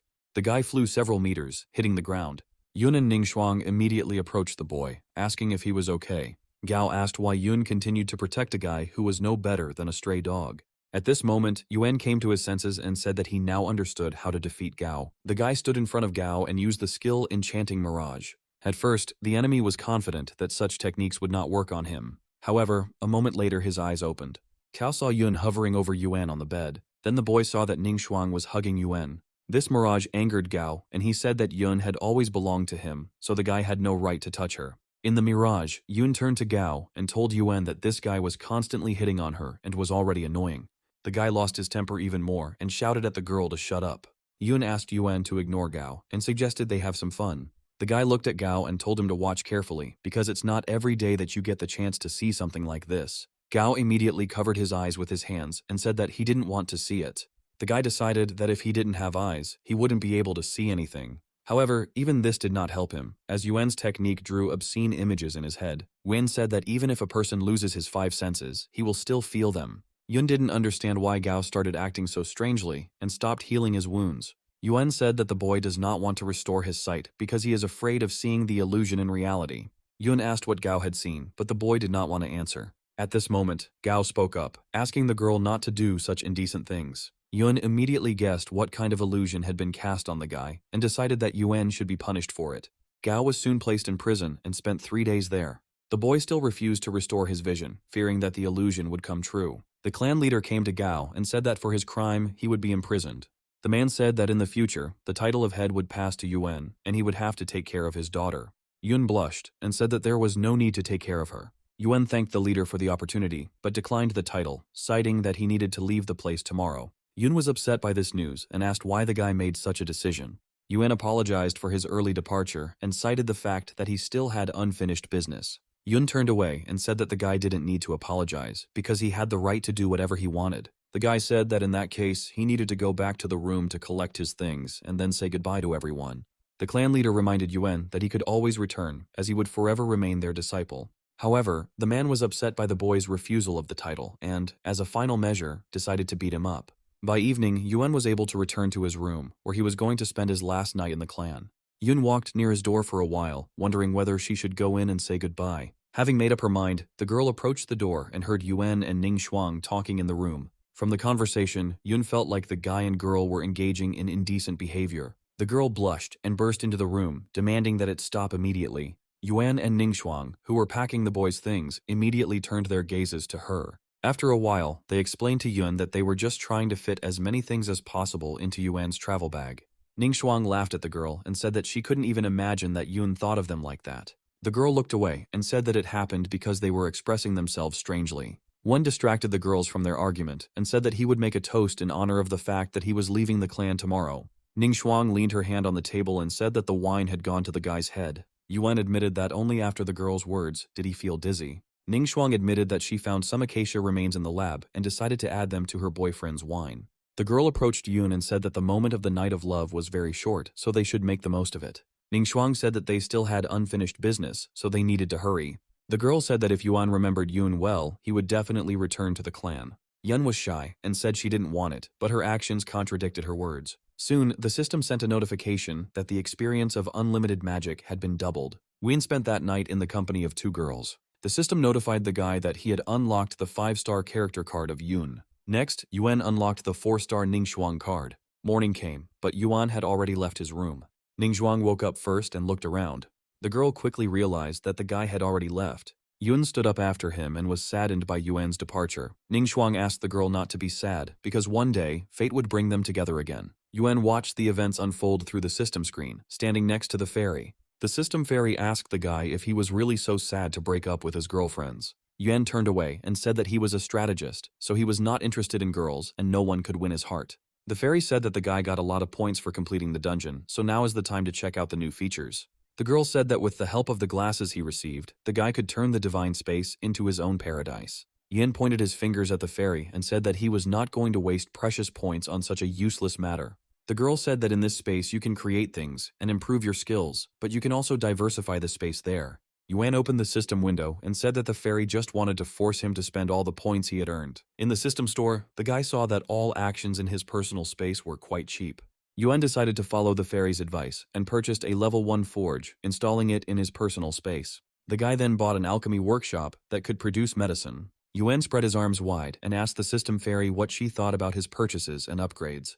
The fairy flew up and kissed the guy on the cheek, saying that now it wouldn't be so boring. Win said that all the buildings would not work on their own, and then asked the girl what could be done about it. The fairy smiled and said that she could sort everything out. A few moments later, glowing little men appeared in front of Yuan, who would work in the divine space. The guy watched the little men go by and asked when his next task would begin. The system fairy said that the task can be launched at any time. Wen thought about whether he could stay in the divine space and level up his skills without quests, but the fairy forbade it. The girl said that in all other spaces, time will go on as usual, so problems may arise. The boy tried to find ways around the system, but the fairy constantly rejected his ideas, saying that he had to act according to the rules. Wan sighed and said that he needed to rest, and that in a few days he would go to the dungeon. The guy looked at the character cards in his hands and thought that he wished the girls were here. Wen turned the cards over, thinking about how he could use them. The guy pressed the back of the card, trying to figure out what he could get in the end. After a few moments, the cards began to glow, blinding Yuan. For a while, everything fell silent. Right in front of Yuan stood Yun, Ningxuang, and Ling Sheng. Ling Sheng looked around and asked the guy what was going on. Yun immediately approached Yuan and demanded that he explain why there was a half-naked girl among them. Ningxuang smiled and said that the situation was getting tense. After some time, the guy was able to calm the girls down and sit them down at the negotiating table. Ling Sheng was embarrassed, Ningxuang was smiling, and Yun was very angry. The fairy flew up to Yuan and said that if he used the character card, he could be summoned to the divine space. The guy said he should have told her about it beforehand because now he looks stupid. Yun still demanded an explanation from Yuan. The guy quickly went through ideas in his head and soon came up with a story for himself. Yuan said that his true identity was that of a celestial being. The guy said that he had broken the heavenly laws, so he was punished with 100 love disasters. Yun grabbed Yuan and asked if that was why he was so kind to everyone. The system fairy watched what was happening from the side and thought that this was a very stupid reason. Wen tried to give his words some power, so he said that this was a space he created and the fairy was his assistant. The girl was indignant, but the guy reminded her how many points he spent to upgrade the space. Ningxuang said that she believed the guy at least because he was too smart and handsome for an ordinary person. The girl told Yun and Lingsheng that they could all live together for Yuan's sake. The system fairy offered the girls spiritual rings that allow them to move from their world to the divine world of Yuan. Yun turned away and said that she had become the head of the clan, so now she was too busy to see the guy.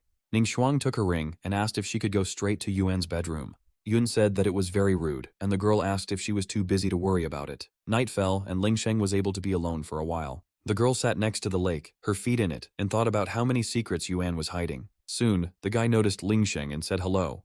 The girl turned her head towards Yuan and blushed with embarrassment. Lingsheng asked why the guy didn't stay with the other girls but went to look for her. Yuan said that he was glad about such an unexpected reunion with the girl because he no longer thought that he would ever meet her again. Lingsheng said she ran away to become a musician, but she didn't expect to meet such a mysterious man. On her journey, she met a girl who not only played instruments well, but also knew how to cultivate and enter into the Tao. Yuan asked if Lingsheng was still traveling and what instrument she played now. The girl took out a jade flute and said that thanks to the teacher, she now plays a song that clouds a person's mind. Yuan asked her to perform the song for him, but she refused, citing the fact that the song drives people crazy. The guy said that Lingsheng shouldn't worry because she had just started cultivating and wasn't yet capable of harming anyone. The girl was angry that Yuan did not believe her and decided to show him that he should not underestimate her so much. Lingsheng put the flute to her lips and began to play the melody. Yuan listened attentively, his head bowed low, catching every note. Lingsheng finished and said that it really had no effect on the guy because her cultivation level was still very low. However, Yuan rushed at the girl, knocking her to the ground.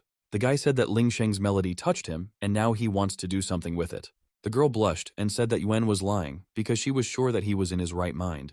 The guy asked Lingsheng to perform the song again and she responded by calling him frivolous. Despite this, the girl brought the flute to her lips again. Over the next 3 days, the spirits of the divine space worked tirelessly. Yuan and the fairy looked at the results, and the girl said that they could now go on to the next task. The guy agreed with her, but asked her to send him out into the world in a different way this time, so that he would not be mistaken for a pervert again. The system fairy replied that the landing point and identity were chosen randomly, and she could not influence it. Within a second, Yuan sensed the magic of spatial movement and no longer saw the system fairy. The guy found himself in the world of Gaia, in the city of Croesus, at a slave auction. Yuan had a rough landing, so it took him a while to recover. Opening his eyes, the boy realized that his ears had become pointed and someone was watching him from behind. Yuan quickly turned around, expecting danger to lurk around him. However, turning around, he saw 4 girls in front of him who had animal characteristics. A long-haired blonde with cat ears leaned over to the guy and asked if everything was okay with him. One immediately grabbed the girl's ears and said that they were very soft and warm. The blonde pulled back, covering her ears with her hands, and asked him not to do that again as they were too sensitive. Yuan was surprised that the ears were real and asked why the girls looked so human. The girls said that they were half-humans who were taken into slavery and sold as slaves, and the guy himself was a demon. The continent of Gaia was a very prosperous country. Humans, demi-humans, and demons lived here together, and all races contributed to the development of the state. However, 500 years ago, a war broke out between humans and demons, at the end of which, thanks to divine light, humans won. The church proclaimed humans as rulers, and demons were completely suppressed and became toys and goods. Yuan remembered this from the game's plot, but he didn't understand why the blonde ended up in the dungeon, since she wasn't a demon. The girl said that her name was Ali, and that she was from the Fox tribe, and that she had been enslaved because she did not have a residence permit. Ali introduced Chao from the Nagi clan, Kao from the Horned family, and Xiao from the Slug clan, who were there for the same reason. One said he understood why girls were being kidnapped, but he didn't understand who could possibly need him. Kao said that the guy was a succubus, and there is a belief among people that male succubi have even more charm than girls. This is why rich and noble ladies buy male succubi for fun. Wen thought about it and said that if some rich lady got hold of him, he wouldn't be too upset. Chao said that the guy was too naive, because many of the customers were perverts, which is why the succubi ended up badly. The girl also said that Yuan could be purchased by a man, which the guy immediately didn't like. The guy asked if human trafficking was even legal, and who would be crazy enough to do something like that. Ali said the old laws were no longer valid, so a new production chain had emerged. One said that he understood everything, so there was no need to worry. The guy promised that he would get them all out of this auction. The system immediately sent a notification that the temptation had been successful, and the girls asked how Yuan was going to do it. Chao immediately rushed to the bars and began to gnaw on them, thereby baffling the guy. The girls said that she was even ready to fight in order to escape from this place. Wen said that they still knew too little about the surroundings, and he had already figured out how to get out of here. The slave auction began soon after.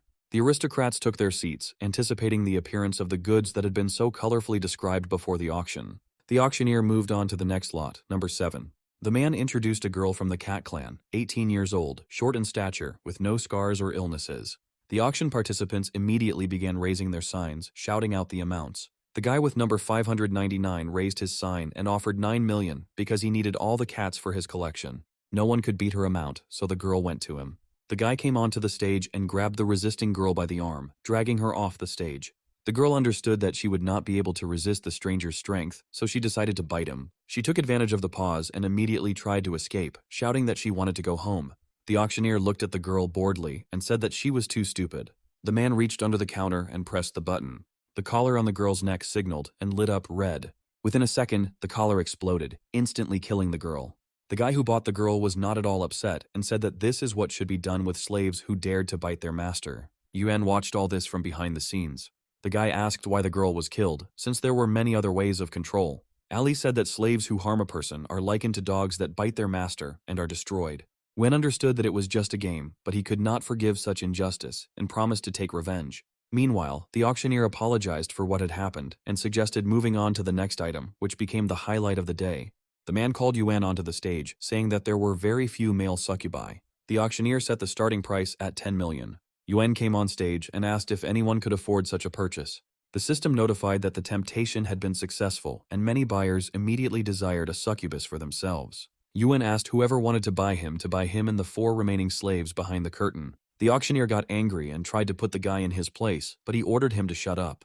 The man winced at the tone. One said that the owner here is not an auctioneer, so he does not dare spoil the guest's mood. The guy turned his gaze to the customers and promised that he would serve them well. One of the aristocrats melted and said that this succubus had charmed her with just one glance. Another girl said she wants to get the guy, even if she goes bankrupt. The stakes quickly soared to 80 million. The aristocratic man said that the girls had gone so crazy that they had started arguing over some product. Contrary to his words, the man jumped up from his seat and said that he was ready to pay 150 million. At that moment, card number 69 came up, and the hostess offered 500 million for Yuan. It was a girl with long red hair who said she didn't want to waste time shopping. The aristocrats immediately turned towards the girl, trying to understand who she was, since it was impossible to see behind the mask. The auctioneer announced that the succubus and the 4 slaves now belonged to Madame Zhuyer. Yuan still couldn't get over the price they were willing to pay for it. Zhuyer smiled and said that she had finally found a suitable candidate. After some time, the madam returned to her estate and brought with her all the slaves she had purchased. The maid told Yuan to wash and change his clothes, and the mistress would be here soon. The boy said that he would serve the mistress well, but first he would like to know more about her. The maid became embarrassed and said that her mistress was very strong, and Yuan would soon be able to see this for himself. The guy smiled and replied that he himself could charm any girl. Yuan walked to the closet and opened it to find some clothes to change into. However, what was lying in the closet confused even the guy, and he realized that tonight would be very fun. After some time, Zhuer changed her clothes and came to the guy's room. Yuan changed into a purple shirt with a very low neckline and greeted the girl when she entered the room. This time, the girl was not wearing a mask, so the system reported that the guy had met another 5-star character. Yuan said that you should always see something through to the end if you want it. Zhuer approached and said that the guy was acting very impudently for a slave. The girl pushed Yuan onto the bed and said that she even liked it. Zhuer sat on top of the guy, but he asked why there was such a rush if they could first talk about life and ideals. However, the girl had no intention of answering Yuan's questions and immediately handcuffed him to the bed. The guy found himself crucified and said that even in spite of this, he would stay with the girl until the end. Once Yuan was securely strapped in, Zhuer said that it was time to talk. The guy was confused and said that this is exactly what they were doing now. The girl smiled and said that she bought such an expensive toy, not only for fun. Zhuer began to change, and after a few moments, she had fangs. Her ears became pointed and horns appeared on her head, and the girl admitted that she too was a succubus. Wayne said that there were very few male succubi, and suggested that this was why the girl decided to buy him. The guy imagined that the girl bought him in order to propagate their species. Zhuer appeared before his eyes, saying that he would not rest until he completed his task. However, the girl refuted his suspicions and revealed that she was a subordinate of the Demon King, who had been sealed hundreds of years ago. During the war, the Seven Sages organization sealed the Demon King's heart in the Divine Light Hammer. Since then, the ruler's heart has been sealed in this hammer, and no one can destroy it. Ruyer said that Yuan must remove the seal from the Demon Lord's heart so that she could resurrect him. The guy reminded that everyone who touches the hammer dies instantly, so he doesn't want to be cannon fodder. Zhuer said that she had found a way to remove the seal, but only Yuan could do it. The girl told that among the 7 sages of divine light, there is a successor to the hammer, Irene. Zhuer was confident that if they could get rid of the girl, the seal would be broken. Yuan needed to make Irene fall in love with him, but he immediately abandoned this idea. The guy said that he would never hurt an innocent girl, so he would not participate in the girl's plan. Zhuer took out a knife and said that she had no intention of asking the guy's opinion about this plan. Wen tensed up and asked if the girl was really so categorical. Zhuer said that even if the divine source was cut out from the guy and transplanted into another, the plan would still work. The girl said that she was very good with a knife, so there was nothing to worry about. Yuan immediately used the flesh-hardening technique to avoid injury. Zhuer's knife was broken and she recoiled. Yuan leaned back on the bed, thinking that this technique was very important because it could have been the end for him. The day before the mission began, the boy purchased the King Kong body equipment from the system store. Yuan decided it was time to escape the trap and immediately broke the handcuffs with which the girl had chained him to the bed. Zhuer felt that the guy was not emanating a succubus's power, and then she asked who Yuan really was. The guy sat up on the bed and said that he was just a very powerful succubus. Yuan moved closer to the girl and said that simple chains were not enough to capture him. Zhuer smiled and warned that if the boy dared to run away, the slaves who came with him would be in trouble. Yuan asked what else he could do to help the girl that would not contradict his principles. Zhuer licked her lips and said that then the guy should show everything he's capable of. Yuan promised that he would return the girl all 500 million with interest today. Zhuer leaned back on the bed and said that the guy was different from ordinary succubi. Yuan said that in that case, they would have to act differently. The girl soon admitted that she had underestimated the guy. The system sent a notification that the experience of unlimited magic has been increased. Zhuer didn't regret acquiring Yuan, even though things didn't go according to her plan. Meanwhile, in the corridor, not far from the guy's room, the slaves who came with him were cleaning up. Ali heard a crash outside the door and asked what was going on.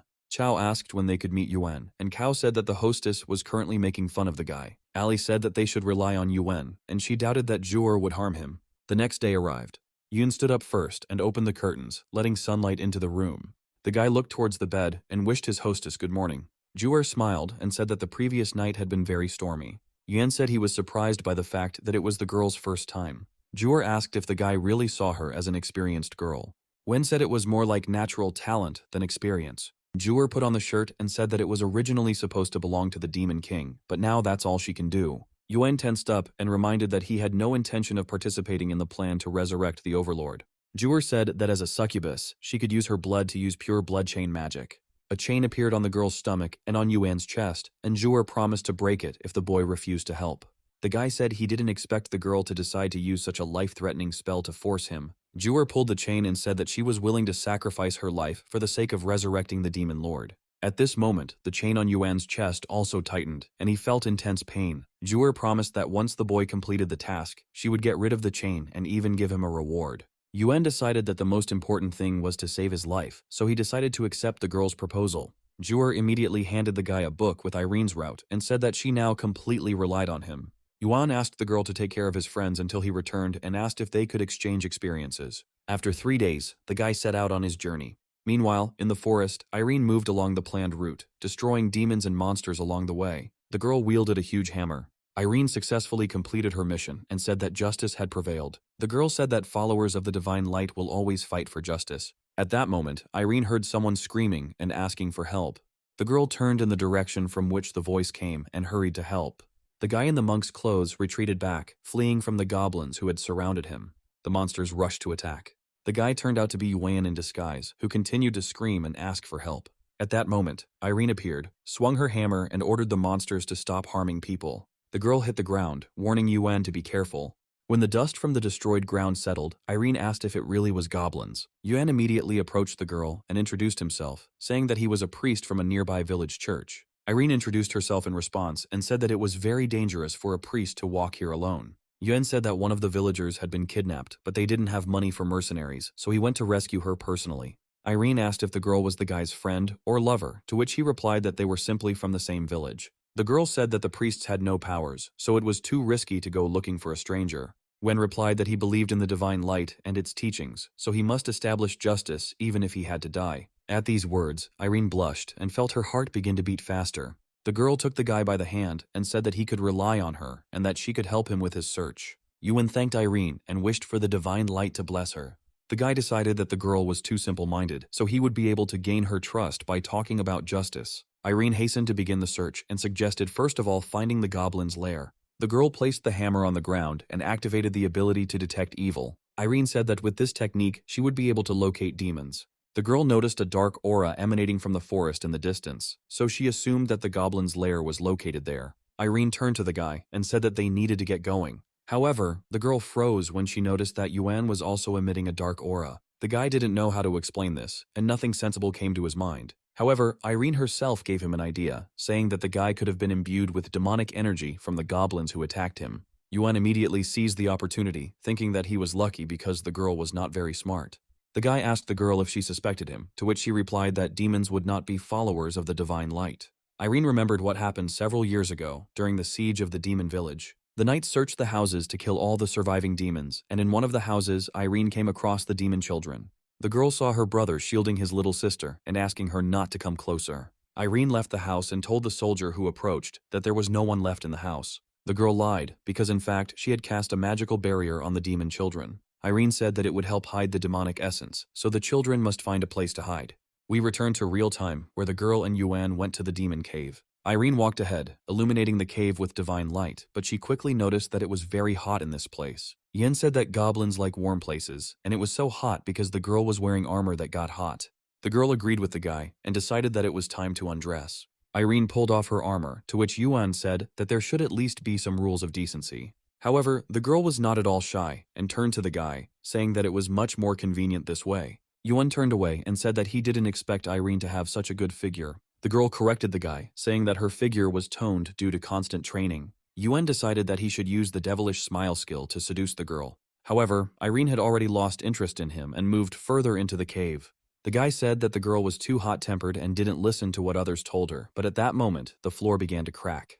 Yuan saw this and shouted at the girl to be careful. However, it was too late, and the ground disappeared from under Irene's feet. The girl fell into the pink liquid and, coming to her senses, looked around. Irene looked at the liquid and said that it was dirty and unpleasant. Wen ran to the cliff and told the girl to get up immediately because it was slimy acid. Irene jumped up, but it was too late.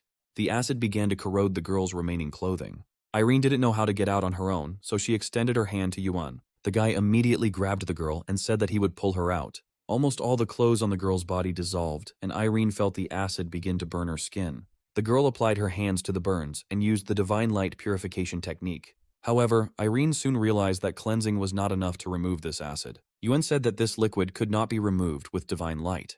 The guy said that there was only one way to get rid of the acid, and the girl immediately asked what it was. Yuan pointed to his tongue and said that in order to get rid of the fluid, a different microflora was needed. Irene thought that the guy needed to spit on her, and even agreed to this, despite her embarrassment. However, Yuan said that he needed to use his tongue to cleanse the girl. Irene said it sounded even stranger than she thought, but they had no other choice. Yuan sat down next to the girl and took her leg. Irene watched the guy closely and didn't understand why he did it. The guy said that the girl's skin would be eaten away if he didn't do it, but he promised that he wouldn't tell anyone about it. Yuan carefully removed all the acid from Irene's body. The girl was very shy and asked him to be gentle with her, because no one had ever touched her like that before. Yuan promised that he would be very careful. Soon the system sent a notification that the guy had acquired the skill Gentle Tongue and Lovely Teeth. An hour later, the guy finished cleaning the girl's body from acid and offered her his clothes since theirs had completely dissolved. Irene thanked Yuan for his help and put on his priestly robe. The boy picked up a sharp stone and said that he would commit suicide so that the girl's innocence would be preserved. Irene immediately stopped Yuan and said that he couldn't die, which caused the guy to immediately throw the stone aside. The guy asked what the girl wanted to talk about then. Irene turned away, saying that they needed to continue searching, so it wasn't the right time for such a conversation. Meanwhile, cries for help could be heard from the depths of the cave.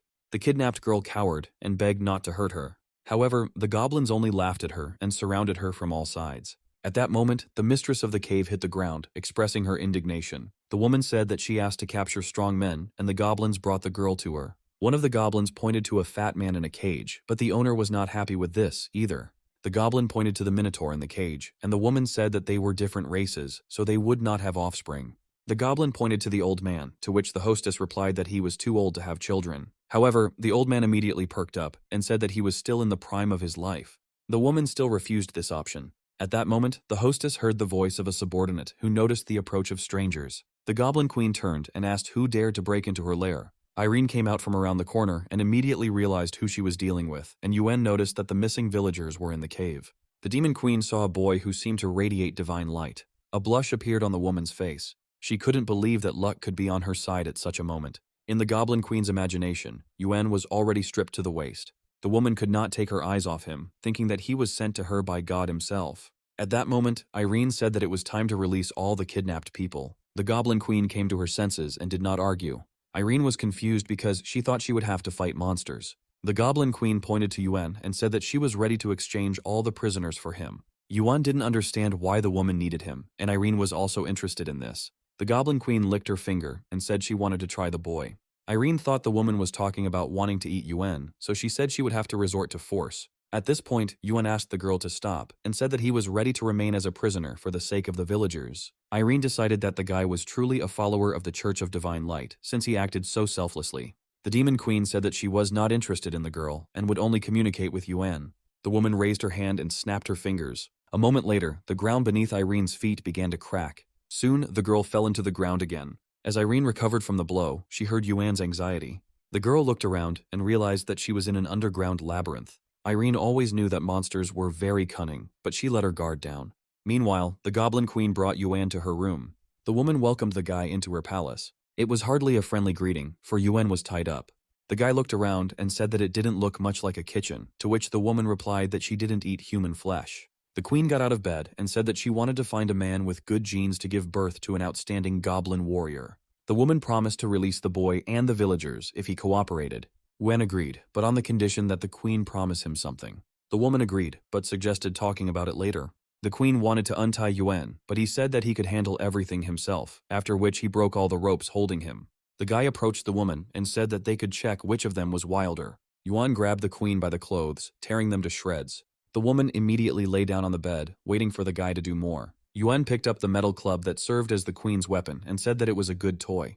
The guy asked if he could use it, to which the woman gave her consent. Yuan was incredibly happy that the queen was so liberated. The system began sending notifications that the experience of unlimited magic had been increased. Meanwhile, Irene walked through the underground labyrinth, trying to find a way out. The girl felt as if she could hear the voice of the goblin queen and wondered if Yuan was still alive. No matter how hard Irene tried, she couldn't find a way out because the place was saturated with demonic energy. The girl looked at her hammer and decided that she could try another way. Irene began to break through the walls of the labyrinth. The girl decided that in this way, sooner or later, she would be able to get out of the trap. Meanwhile, Yuan was carrying out his agreement with the goblin queen. The guy asked to keep all this a secret, especially from Irene. The woman had not yet fully recovered, but promised not to tell anyone. At that moment, one of the walls of the queen's room began to crack. Yuan immediately realized what was happening and said he didn't expect it to happen so quickly. A few moments later, the bedroom wall was broken through. Irene burst into the room, trying to find Yuan. The girl quickly noticed exactly where she was. Yuan pointed his hand at the goblin queen lying on the bed and began to read a prayer over her. The woman said that she would think it over and behave differently. Irene approached Yuan and asked what he had done with the queen. The guy said that he gave the woman some instructions, and now she wants to become a follower of the divine light. The girl recalled that the queen had kidnapped people, so she didn't know whether she could be forgiven for that. The queen said that she had not harmed anyone, and had even already released everyone to their home village. Irene said that this time she would believe the woman, but if she again took the path of evil, there would be no mercy for her. Yuan suggested that the girl go to the village to rest after such a hard day. The queen asked the boy to continue to guide her on the true path, and said that she still had sisters who also wanted this. Irene listened to their conversation and could not grasp the true essence and reason why the goblin queen had changed so abruptly. Soon the boy and girl arrived in the village of Simu. Yuan showed Irene the village and said that this is where he serves as a priest. While walking along the streets, the girl saw chickens. Irene squatted down and petted one of the chicks and said that they were very cute. Yuan hastened to warn the girl that in this village it was forbidden to touch other people's chickens. Irene asked what could happen, and then the guy decided to say that the girl herself would find out about it someday. Yuan had played in this world before, and the last time he was chased by the entire village because he stepped on a chicken. Meanwhile, residents began to surround the guy from all sides, thanking him for his help and asking about his well-being. Yuan pointed to Irene and said that he saved the villagers only thanks to her help, so it was she who deserved the credit. The girl said that it was just a trifle, because she, as a hammer of light, was obliged to help people. The children approached Irene and asked if she was the priest's girlfriend. The girl became embarrassed and tried to think of what to answer. Yuan asked the children not to hurt Irene, because she was just his friend. These words made the girl feel confused and sad.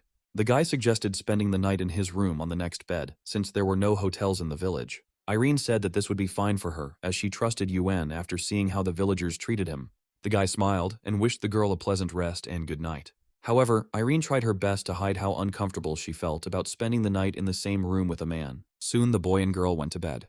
Yuan was confident that he had already won Irene's favor, and now he needed to continue following the plan. The boy shuddered as he felt dark energy pooling on his bed. Jewel appeared on the guy's bed and said that if they did not interact for too long, it would be very bad. Wan asked why the girl had come when Irene was sleeping nearby, but Jewel said that she had cast invisibility magic on herself. The girl said that no matter how loud she screamed, Irene would not hear them. Jewel slowly walked up to the girl's bed and leaned her hands on it. The girl hovered over Irene and said that she was looking forward to being seduced. After some time, Irene woke up, feeling as if an earthquake had begun. However, the girl soon realized that she had simply imagined it. Irene seemed to sense someone's presence, but was afraid to turn around so as not to disturb Yuan's sleep. At that moment, something dripped onto the girl's cheek. Her skin began to burn, and Irene immediately realized that the demon's sweat had gotten on her skin. The girl jumped up on the bed, screaming that there was a demon nearby. Yuan covered Ruier with a blanket and looked at Irene with concern, saying that he was the only one here. The girl said that there could be no mistake, and most likely the demon was currently hiding somewhere. Yuan smiled and said that the room was too small, so there was nowhere for the demon to hide. At that moment, Jewel twitched under the blanket, touching the guy. Irene noticed that Yuan was very red and asked if he was feeling well. The guy smiled and said that he was fine. After 10 minutes, Irene searched the room completely, trying to find the demon. Yin said that it was a false alarm, because no demon would come near this place as long as the holy hammer was here. Irene said that the demon's breath was too strong, so she couldn't be mistaken. At this moment, Ruier twitched again under Yuan's blanket. The girl decided that this was where the demon was hiding. Irene walked over and pulled the blanket off Yuan, ignoring his scream. Jewel was no longer under the blanket, but now the boy was completely naked. Irene froze and said that there were no demons here, so it was time for her to go to bed. Jewel stopped near Yuan's house and said that after the mission, she wanted to keep the guy for herself. Meanwhile, Irene went back to bed, but sleep did not come to her after what she had seen. The girl tried to get the indecent thoughts out of her head. After some time, Irene opened her eyes and felt that she was in a different place. The girl saw a giant cross and realized that she was in a temple of light. In front of the altar, the girl saw a priest who was standing with his back to her. The priest turned out to be Yuan, who asked if Irene was ready to receive the Pope's holy baptism. The girl stopped realizing that she was in a dream. Irene knelt down in front of Yuan and bowed her head. The guy put his hand on her head and told her that she needed to fill her body with divine power. At that moment, Irene woke up suddenly, jumping up in bed. The girl looked around and realized that she was alone in the room. Irene did not understand why she began to have such dreams and immediately began to ask forgiveness from the divine light.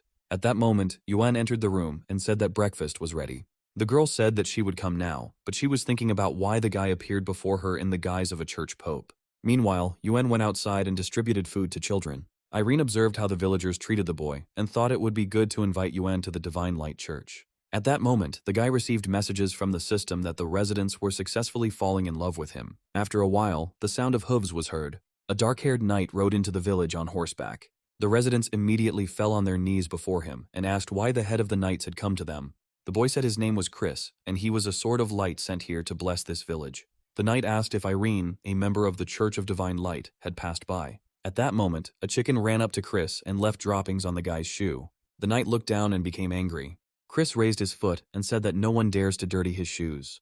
The boy crushed the chick, which immediately angered all the villagers. Chris said it was just a baby bird and asked how much he should be paid for emotional distress. However, the residents could not be calmed down because this chicken was the mascot of the entire village. Chris reminded him that he was a blade of light, so he had no business apologizing for the death of some chicken. At that moment, one of the residents threw dirt at the guy. The residents immediately rose to their feet and began throwing everything they could get their hands on at Chris. The guy covered his face from flying objects and slowly retreated back. Because Chris was a Divine Light Knight, he couldn't do anything against these villagers. While fighting off the objects flying at him, the boy didn't even notice that there was a hole behind him. Chris stumbled and began to fall backwards.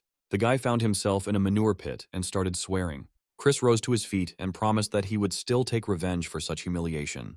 At that moment, Irene approached the scene and asked what Chris was doing there. The guy turned towards the girl and said that he was worried, so he decided to come. Irene looked at Chris with disgust and asked why he was in the dung heap. The guy started making excuses, saying that he had been thrown off by local residents. The residents immediately reported that Chris had killed a chicken and was mocking the common people. Yuan told the girl that the chicken was the village's mascot, so they wouldn't let the guy go until he apologized. Chris decided not to embarrass himself in front of Irene, so he apologized to the residents and offered them money as compensation. The guy was soon released, and he was able to take a shower and change clothes. Chris walked up to Irene, who was talking to Yuan. The girl asked the guy to join the Church of Divine Light. Yen said that he could not do that, since he was just a priest from the village. Chris tried to dissuade the girl, saying that a man of low origin could not become a priest in their church. However, the locals immediately began to support Yuan, begging Irene to accept him into the main Church of Divine Light. Irene said that the boy will have to pass a test, but she is confident that Yuan will cope and will help many people. Yuan was glad that everything was going according to plan, and after showing some hesitation, he decided to agree to the girl's proposal. Chris was clearly not happy with this, but he did not oppose Irene's decision and said that it was time for them to hit the road. The guy said that they only had 2 horses, so he and Irene would go together, and Yuan would take the second horse. However, the girl said that she would go with Yuan, citing the fact that Chris still smelled bad. On the way, the knight thought only about how his ideal image had been completely destroyed in this village. Soon Chris's horse fell dead. As Yuan rode past, he assumed that even the horse couldn't stand the smell coming from the guy. Irene rode ahead, inviting Chris to meet her at the Church of Divine Light. Yuan grinned and said goodbye to the knight, wishing him a good journey. Chris promised that even if the guy passed the test, he would not let him live in peace. Irene and Yuan continued their journey to the Church of Divine Light together. The girl was worried that the guy might be uncomfortable. The guy replied that he was doing well and thought it was time to test some of his guesses. Yuan used an illusion technique. Irene didn't even have time to understand how she found herself under the influence of magic. The girl turned around and asked what the guy was going to do with her. Irene turned to face Yuan and said that her holy body must not be desecrated.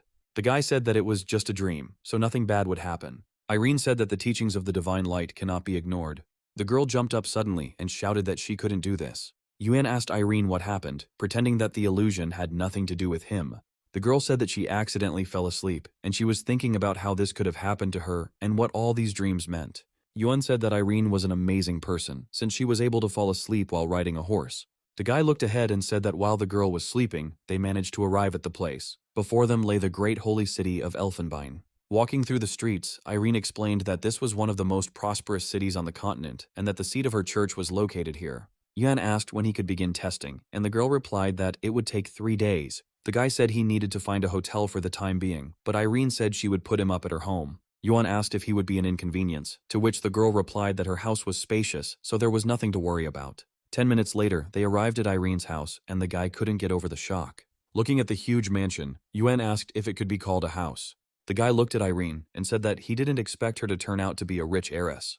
The girl became sad and said that this was an inheritance left by her parents. Irene revealed that her parents were killed by demons when she was little. That day, the girl was also supposed to die at the hands of monsters. Irene promised the demons that she would get to them, even if she ended up in hell, and then justice would prevail. Just as the monster was about to kill the girl, a bright flash appeared, throwing him back. Irene turned around, not understanding what had happened. In front of her stood a girl in armor with a hammer in her hands, who said that there was nothing to worry about because the church had already arrived. Irene said that she was saved by the previous Hammer of Light, and since then, the girl wanted to join the Church of Divine Light.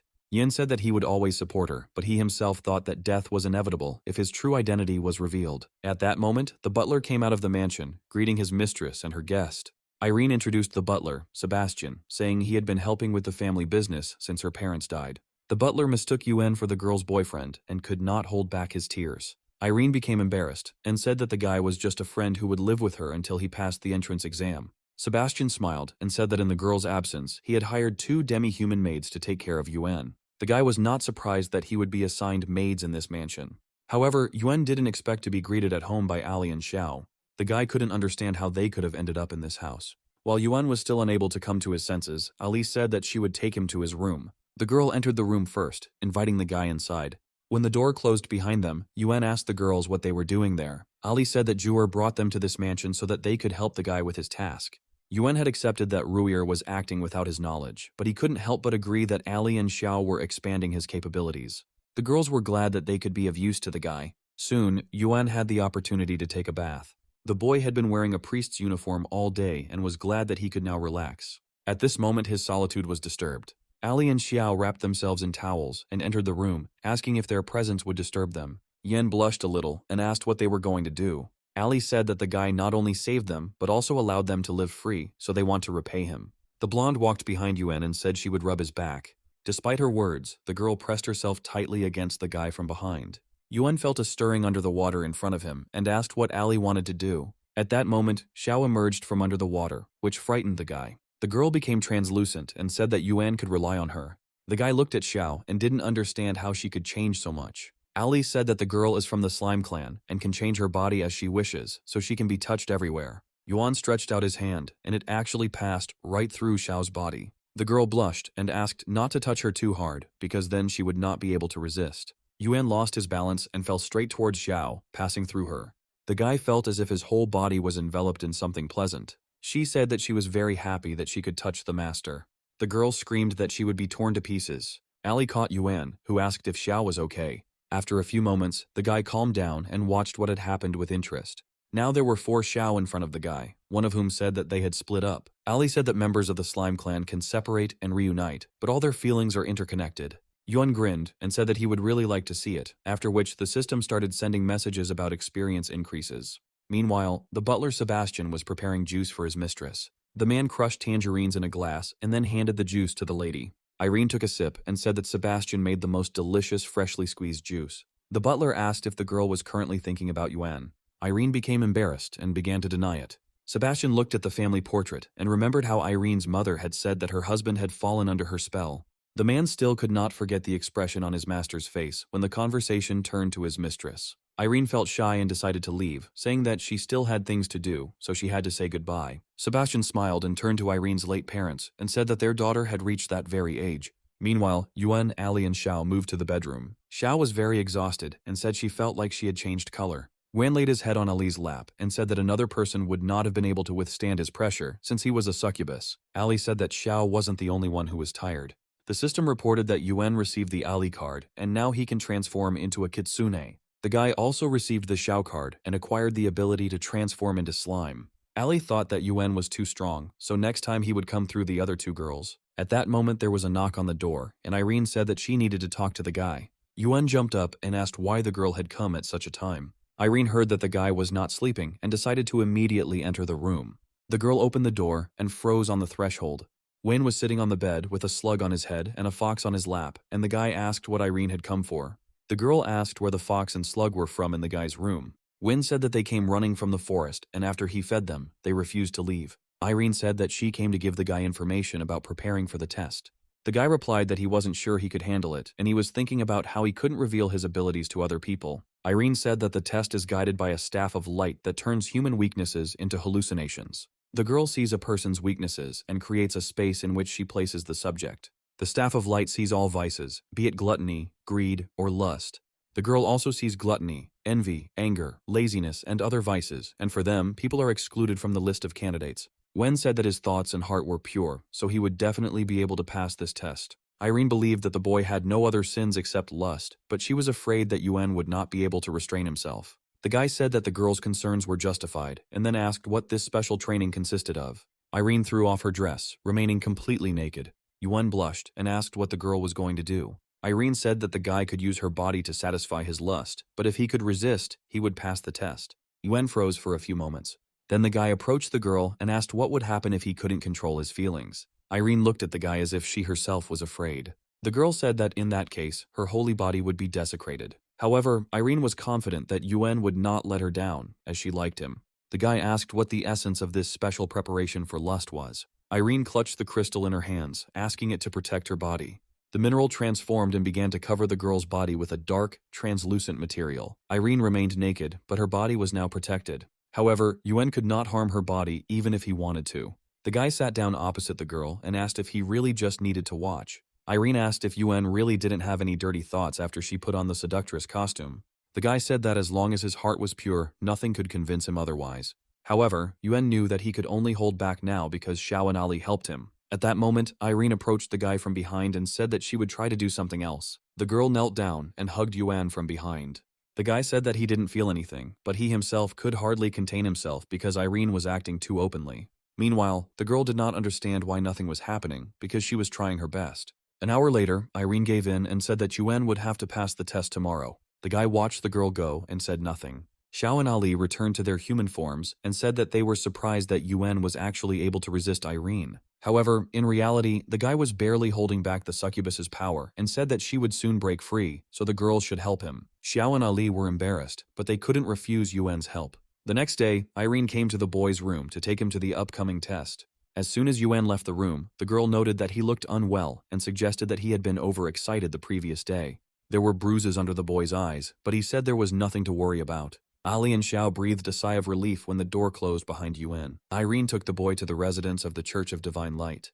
The guy and the girl entered the main hall, where they were already waiting. In front of the altar stood a girl in a black dress and a white apostolnik, holding a staff in her hands.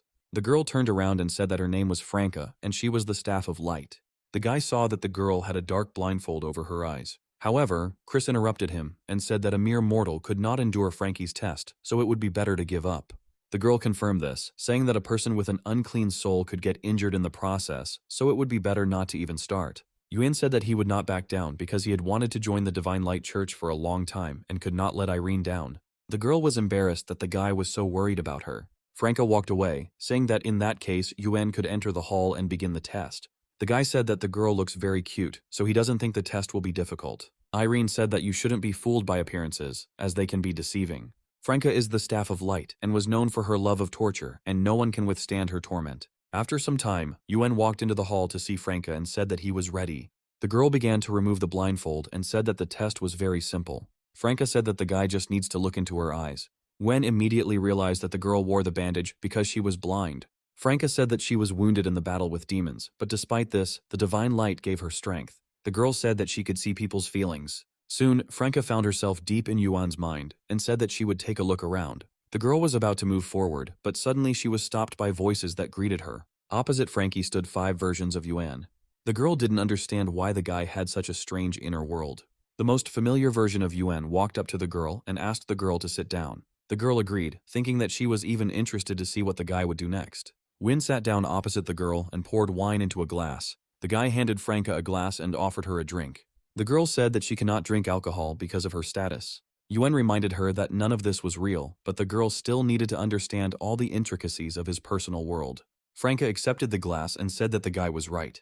Without thinking twice, the girl emptied the glass. After 2 hours, there were already many more empty bottles. Franca was drunk and demanded that she be given more alcohol. Yuan tried to stop her, thinking that the girl's personality had completely changed after she drank alcohol. Franca said that it was all his fault and promised that in the name of Divine Light, she would punish him. Yuan grabbed the girl's hand and pulled her towards him. The guy suggested that Franca was actually very lonely. The girl replied that she would gladly sacrifice her life for the sake of Divine Light, so her faith should not be underestimated. Yuan said that even though Franca was a holy staff, in the eyes of other people she was just a poor blind girl that everyone pitied. The guy was sure that this was why the girl eased her pain when she inflicted it on others. However, Franca began to deny this. Yuan leaned towards the girl and said that her flower was still unpicked, but today they could change that. The guy snapped his fingers and the room was completely transformed. Franca looked around and realized that she was on a bed in the bedroom. Yuan suggested that the girl show something other than the divine light, but Franca said that this was unacceptable. The guy came closer and said that the girl's choice would not affect reality in any way. Yuan said that here Franca can forget about the divine light. The guy took the girl's staff in his hands and walked over to the bed. Yuan said that his staff of light could combine with hers. The girl couldn't help but sigh and leaned back. The system sent a notification that Yuan had unlocked Frank's card and received the divine light bonus. After a while, the girl opened her eyes and realized that she could still see. Since it was only in her illusions that Franca had sight, she calmed down, thinking that all this was not real. However, the girl soon realized that she and Yuan were lying naked in the hall of the Church of Divine Light. The guy sat down and said that it didn't matter whether it was reality or an illusion if Franca liked it. The girl asked who Yuan really was, to which the guy repeated that he was just a priest from the village. The guy asked Frank if he wanted others to know what happened. Yuan said that he would keep quiet if the girl helped him join the Divine Light Church. Franca laughed at the fact that she had previously threatened others, but now she found herself in their place. Suddenly, the girl realized that she still saw it. Yuan got dressed and said that before the girl was not at one with her thoughts, but as soon as this changed, her vision returned on its own. Before leaving, the guy said that there was nothing wrong with serving the Divine Light, but one shouldn't forget about oneself. Franca looked at Yuan as he walked away, not understanding why she saw the light in him. The girl followed the guy out of the room and announced that the test was over. Irene immediately ran up to them and asked how everything went. Chris said that he would help Yuan return to the village if he didn't turn himself in. Franca said loudly that the boy's faith in the divine light was unshakable, so he successfully passed the test. Irene put her hand on Yuan's shoulder and said that she had no doubt that he could handle it. Chris didn't understand how the guy could have attracted one of the members of the Church of Divine Light. Only now did Irene notice that Frankie's vision had been restored. The girl completely forgot that she would have to explain this somehow. Yuan came to the rescue and said that the girl's sight had returned because she was sincere and the divine light had decided to reward her. Franca squeezed her thighs together and felt her legs still shaking. The girl said that her body was filled with divine light, and then her vision was restored. Irene grabbed Yuan's hand and suggested celebrating his successful completion of the test. Franca hastened to stop them, reminding them that the boy still needed to go to the Church of Divine Light and accept the teaching. Yen looked at the girl and said that he would be glad to talk to Ms. Franca again. Chris watched the guy go and thought that he shouldn't be allowed to walk around these lands for long. The guy approached Franca and asked if she had made any dubious deals with Yuan. The girl said that she really appreciated Chris's contribution to the church, but the entrance exam was her job and she shouldn't interfere with it. Meanwhile, Yuan and Irene went to celebrate passing the test.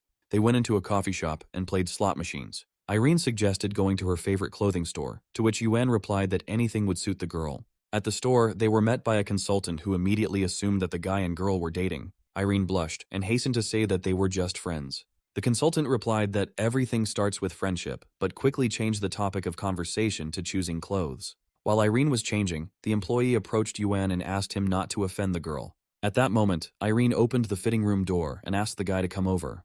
When the guy came to her, she said that she couldn't figure out the back of her dress. The girl said that last year the dress fit her perfectly, but she apparently grew up. Wen looked at the girl's chest and wondered if she really didn't understand what the problem was. The guy came up to Irene from behind and said he would help. Yuan grabbed the zipper and thought that he would have to put all his effort into fastening the dress. However, the guy overdid it and tore the zipper, causing the dress to fall off Irene's shoulders, exposing her breasts. Yen froze in place, not believing that this could happen to him. Irene lowered her head and then shouted that the guy was a pervert. After some time, the guy and the girl returned to the mansion. Irene looked at the palm print on Yuan's face and apologized again. The girl said that she did it unconsciously and is not at all angry at the guy for what happened. Yuan didn't hear her words and asked her to repeat them, but Irene turned away, wishing her good night. As he watched the girl leave, the guy thought that she would kill him if she found out his identity. 3 days later, Yuan visited Frank again. Once the girl gave in to temptation, she could no longer stop. Yuan said his faith grew stronger after meeting Franca. The girl became embarrassed, covering herself with a blanket. Yen said he was afraid he would have to stay if the Staff of Light wanted him to. Franca warned the guy that he needed to be careful with Chris, as he was very cruel. Yuan got dressed and said that even if Irene was not around, it would not be so easy to deal with him. Franca smiled, thinking that behind every divine light there was a shadow. Yuan walked through the dark streets of the city towards Irene's estate. Soon the boy realized that he was being followed. Yuan turned around, saying that now he would have to deal with this. Realizing that there was no point in hiding any longer, the bandits emerged from the shadows. The group leader said that Yuan was just a priest, so they would deal with him quickly. Judging by their clothes, Yuan realized that they were mercenaries and advised them to get to the point quickly because there would be no time later. The bandit leader chuckled and said that their task was to blow the guy's head off. Yuan activated the character summoning system and said that it was time to start the game. The guy pulled one card out of the archive and waved his hand. A bright light began to fill the street, and Yuan called out to Yun. The girl appeared on the street and said that the guy seemed to be calling a monster. Wen immediately apologized, and only then did Yun ask why the guy had summoned her. The guy pointed at the mercenaries and said that they were chasing him, and since he was a weak priest, he needed protection. One of the mercenaries looked at Yun appraisingly and suggested that he have some fun with the girl before killing her. The girl listened to them and asked Yuan if he wanted her to kill them. The guy said that these people are bloodthirsty killers, so you can treat their murder without feeling guilty. The mercenary leader was angered by these words, and then he said that he would show the full strength of their group. One of the mercenaries fired a fireball towards Yun. However, the girl quickly drew her sword and repelled the attack. The mercenaries fought with Yun and noted that she had a very strange fighting technique. Yuan watched from the side and said that the girl's strength had increased significantly. At that moment, one of the mercenaries snuck up behind the guy and stabbed him with a dagger. The mercenary was sure that if he killed the summoner, Yun would also disappear. Within a second, Yuan had vanished into thin air. The guy found himself behind the mercenary and said that the lowest act is an attack from behind. The bandit rushed at Yuan again, saying that it didn't matter since victory would still be on their side. The guy frowned and said that he had weak physical abilities. Wen said that since there was no other choice, he would have to resort to close combat, after which the guy punched the mercenary in the face. The bandit fell to the ground with such force from the blow that the ground beneath him crumbled. Hearts appeared in the mercenary's eyes. Yuan said he had struck a blow of love that would immerse the boy in the illusion of charm. Soon all the mercenaries were finished off. Yun came over and said that it would now be difficult to find out who was behind this attack. Yuan replied that he already had an idea who might be involved. The guy thanked the girl for her help and took out a card, saying that he would return Yun back to her world. The girl grabbed his hand and asked if he really considered it a tool that could be used whenever he wanted. Yuan replied that he was only worried about Yun getting used to this land.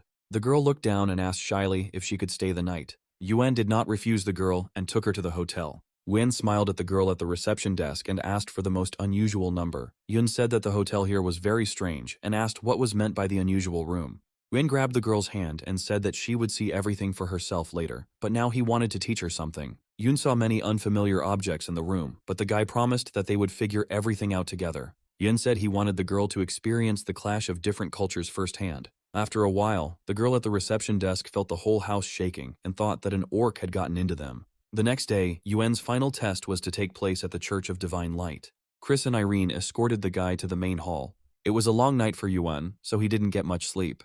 Irene noticed this and asked what had happened. Yuan said that he had been studying new techniques at night, so he went to bed late. Chris said that they were meeting with the Archbishop today, and the guy's behavior could show disrespect. Yuan asked if the smelly Archbishop treated them with respect. Chris got angry and said that the guy himself smelled terrible from the very beginning. Wen said that there was no need to speak so lowly, but he himself was wondering if Chris could have discovered his true nature. At that moment, the doors to the hall opened, and a herald announced the arrival of the Archbishop. A tall man with long hair and a beard entered the hall and immediately turned his attention to Yuan. The guy immediately felt a powerful aura emanating from the Archbishop and greeted him. The man said that formalities were unnecessary and immediately reported that demonic activity had recently increased. The Archbishop tasked Chris with neutralizing the demons that were stalking merchants outside the city. Irene was tasked with exterminating the demons that had infiltrated the city. The Archbishop turned to Yuan and told him that he should go to the Red Moon Club. The guy first accepted the task and only later realized that it sounded too strange and didn't make sense. The Archbishop said that the club was selling demon slaves, but it had to be stopped immediately. Irene said that it was too difficult a task, but the man replied that their church did not need weak people. Yin said that he would definitely cope with the task. Irene thought that the guy agreed to this only because he wanted to cover for her in front of the Archbishop. The girl decided to support Yuan with all her might and handed him a bag of money. Irene said that the Red Moon Club had too much security, so in order to get the slaves out, they would have to be bought. Yin thought that this is exactly how rich people behave. The guy said that he had already figured out how to complete this task, so there was no point in wasting the girl's money. Irene asked what Yuan's plan was, but he didn't answer. That same night, the guy went to the club to complete the task. A carriage was driving down the street at night, but stopped because of an obstacle ahead. The coachman saw a girl with white hair lying on the road. The man ordered the stranger to get up immediately and not to delay his master. At that moment, the carriage door opened, and a plump man with blonde hair and a mustache appeared from it. The girl quietly apologized for her behavior and said that she had no choice. When the girl raised her head, it became clear that it was Yuan reincarnated. The guy used his charms, which caused the man to immediately offer the girl a ride. 10 minutes later, the carriage arrived at the Red Moon nightclub. The carriage shook throughout the entire journey. The coachman thought this was very strange, because usually his master only lasted for 2 minutes. Yuan, transformed into an aristocrat, came out of the carriage and told them not to go inside, as the girl was resting there. The guy was glad that he would now be perceived as a rich man, since he had borrowed his personality. At that moment, the aristocrat himself was lying in the carriage, bound and gagged. At the club, Yuan was met by a staff member who asked if the man had come for the same services as last time. The guy didn't understand what was being discussed, but decided not to go against the system and answered positively. After some time, Yuan was led into the room and settled down on the bed. 2 girls entered the room, greeted him, and began showering him with compliments. However, Yuan understood that this was all for show, because to the girls he looked like the aristocrat he left in the carriage. The guy grinned and said that this time, the girls wouldn't get the money so easily. After a while, Yuan called the employee, and she entered the room, asking if the customer had any wishes. The guy waved his hand at the exhausted girls and asked if they had anything more powerful from among the new goods. The employee replied that they had just had a new product, so she invited the gentleman to follow her. The girl led Yuan to the basement where the new arrivals were kept. The employee introduced 3 demon slaves who came from a very rare race. The girl said that they were all innocent and asked Yuan which of them caught his eye. Now the guy was convinced that the club really did sell slaves. Yuan said that only children would choose one thing, but he needed them all. The employee said it would be very expensive and then asked if the gentleman would pay in cash or by check. Yuan handed the girl a check and said that she could write any amount since his father was the richest man in the city. The employee pulled back the collar of the uniform and asked the guy if he wanted to buy that too. Yuan said he would do it next time, but now he needed the slaves he had bought. The employee said that the gentleman could greet the girls while she went shopping for clothes. When the girl left, Yuan approached the slaves and said that he would not harm them. After some time, the guy freed all the girls from the ropes. Yuan shook off his aristocratic guise and said that he was also a demon and had come to save them. The girls immediately succumbed to temptation and surrounded the guy, saying that succubi were incredibly beautiful. Yuan immediately realized that they changed their attitude towards him because he had a handsome face. At that moment, the employee returned and asked Yuan who he was. The guy looked the girl in the eyes and said that he was her master and she was his pet. The employee immediately succumbed to the power of seduction and hearts appeared in her eyes. The girl fell to her knees and said that she was a dog waiting for her master's orders. Yuan resumed his aristocratic guise and told the slave girls to change their clothes and follow him. On the way, the guy met many people at the club, and all the male half envied the aristocrat who acquired 3 demonesses. Yen asked if they really had nothing else to look at. Once outside the club, the guy sighed with relief and said that they were now safe. At that moment, an aristocrat, in the guise of Yuan, ran out of the club with the employee who sold the demonesses to the guy. Yuan shook off the image, as it no longer made sense. The guy rushed forward, leading the demonesses behind him, and the club's security rushed in pursuit of them. Yuan didn't know what to do next, because if he started a fight, he would be exposed immediately. At that moment, the guy saw Irene in front of him, who asked what was going on. Yuan shouted that there was no time to explain, but the girl had to help them. Irene stepped forward and said that the guy could rely on her. The girl erected a barrier of divine light, blocking the path of her pursuers. 30 minutes later, Yuan and Irene met at the girl's mansion. Irene looked at the 3 demonesses that the guy brought with him. The girl recalled that the archbishop had ordered the destruction of the slaves and asked why the boy had brought them to her home. Yuan said he wanted to release the slaves, but Irene reminded him that they were from the demon clan. The guy said that demons can be good too, but people continue to kill them indiscriminately. Irene said that she was ready to help, but they couldn't hide the demonesses here forever, to which Yuan replied that he had already bought several teleporters. The guy built a teleporter and said that he would transport the girls to a place where they would not have contact with people. A few moments later, the demonesses disappeared from Irene's house. The girls found themselves at the hot springs and immediately began to look around to understand where they were. Ningxuang met the girls and told Feng that they had a new addition, to which the brunette replied that Yuan would receive it when they returned. The blonde looked sternly at the demonesses and said that Fen had scared them. The demonesses were frightened and huddled close to each other, saying that they were not tasty. Ningxuang turned around and asked if the girls really thought that way about them. The demonesses immediately changed their minds, noting that the girl was very beautiful. Ningxuang licked her lips and said that the girls could call her sister and she would show them how to survive here. Feng stood nearby and thought that the demonesses were still unlucky enough to encounter Ningxuang. Ningxuang immediately tied up one of the girls and laid her on the sofa. The girl turned to the other demonesses and asked who would be the next to be trained. The girls said they didn't want to take part in it because their sister looked strange. Ningxuang said that she shouldn't run away and scream because if she didn't train, Yuan would be hard to please. Feng said that the girl always looks like she doesn't care, but in reality she is very angry at the other girls and jealous. Ningxuang turned her attention to the brunette and told her to join in too. Meanwhile, Yuan returned to the residence of the Divine Light Church. The church ministers were reading prayers near the altar, but the boy was not among them. Yuan was resting in a private room when a shudder ran through his body. The guy didn't know who was thinking about him at the moment and said that being handsome was also a kind of disaster. Franca said that Yuan released the demons himself and failed the first mission, so he will be punished. The guy said that he came specifically so that the girl could help him avoid punishment and contact the archbishop. Franca said that the only daughter of a wealthy businessman had recently been kidnapped, and rescuing her would help Yuan. The guy asked to tell him the details so that he could go and help immediately. Franca interrupted Yuan by placing her foot on his shoulder. The girl said that she needed the information herself, so they should discuss everything in more detail. Yuan took Frankie's foot in his hand and said that he was a professional when it came to foot massage. A few moments later, the servants in the main hall heard Frankie's cry. However, they thought that the girl was now punishing the evil heretics for the sake of their common safety. The ministers didn't even bother to check their guesses and blessed Franca. The girl heard their prayers and tried to control her voice. Yuan said that in the eyes of believers, Frank is still a very pious staff of light. The girl said that her faith in the light would never weaken, and the guy simply brought her to a deeper level of understanding. Yuan decided to move on to a new task and asked what the assignment was that Franca had spoken about earlier. The girl said that she tracked down the missing girl and learned that she was kidnapped by the Razor Gang. Soon, Yuan went to the place that Franca told him about. The guy walked up to the main entrance and hid behind the bushes. Franca said that the gang leader's name was Jamie, nicknamed Razor, and that his strength was quite good, although rather obscene. A plan immediately appeared in Yuan's head, and he transformed. After a while, the guy came out of the bushes and approached the central entrance, attracting the attention of the security guards. Yuan transformed into a hot-haired girl and asked the security guard if the building in front of her was really the Razor Gang building. The guard blushed with embarrassment and asked why the girl had come to them. Yuan said that the boss himself invited her, but the guards themselves should understand the purpose of the visit. The guy replied that the boss usually goes out to look for girls and never brings them to headquarters, so he doesn't know the reason for the visit. Yuan bent over, revealing a little of his cleavage, and said that he was just a weak girl without strength. The guards blushed again, and this time decided to let the girl through. Yuan grinned and thanked him for his help. Entering the building, the guy noted that the inside of the house was very large and luxuriously furnished, which spoke of the gang's wealth. There were guards standing outside one of the rooms, discussing the kidnapped girls locked in that very room. Yuan immediately understood where to go and moved closer to the men. The girl looked seductively at the guards and asked if they wanted to have some fun.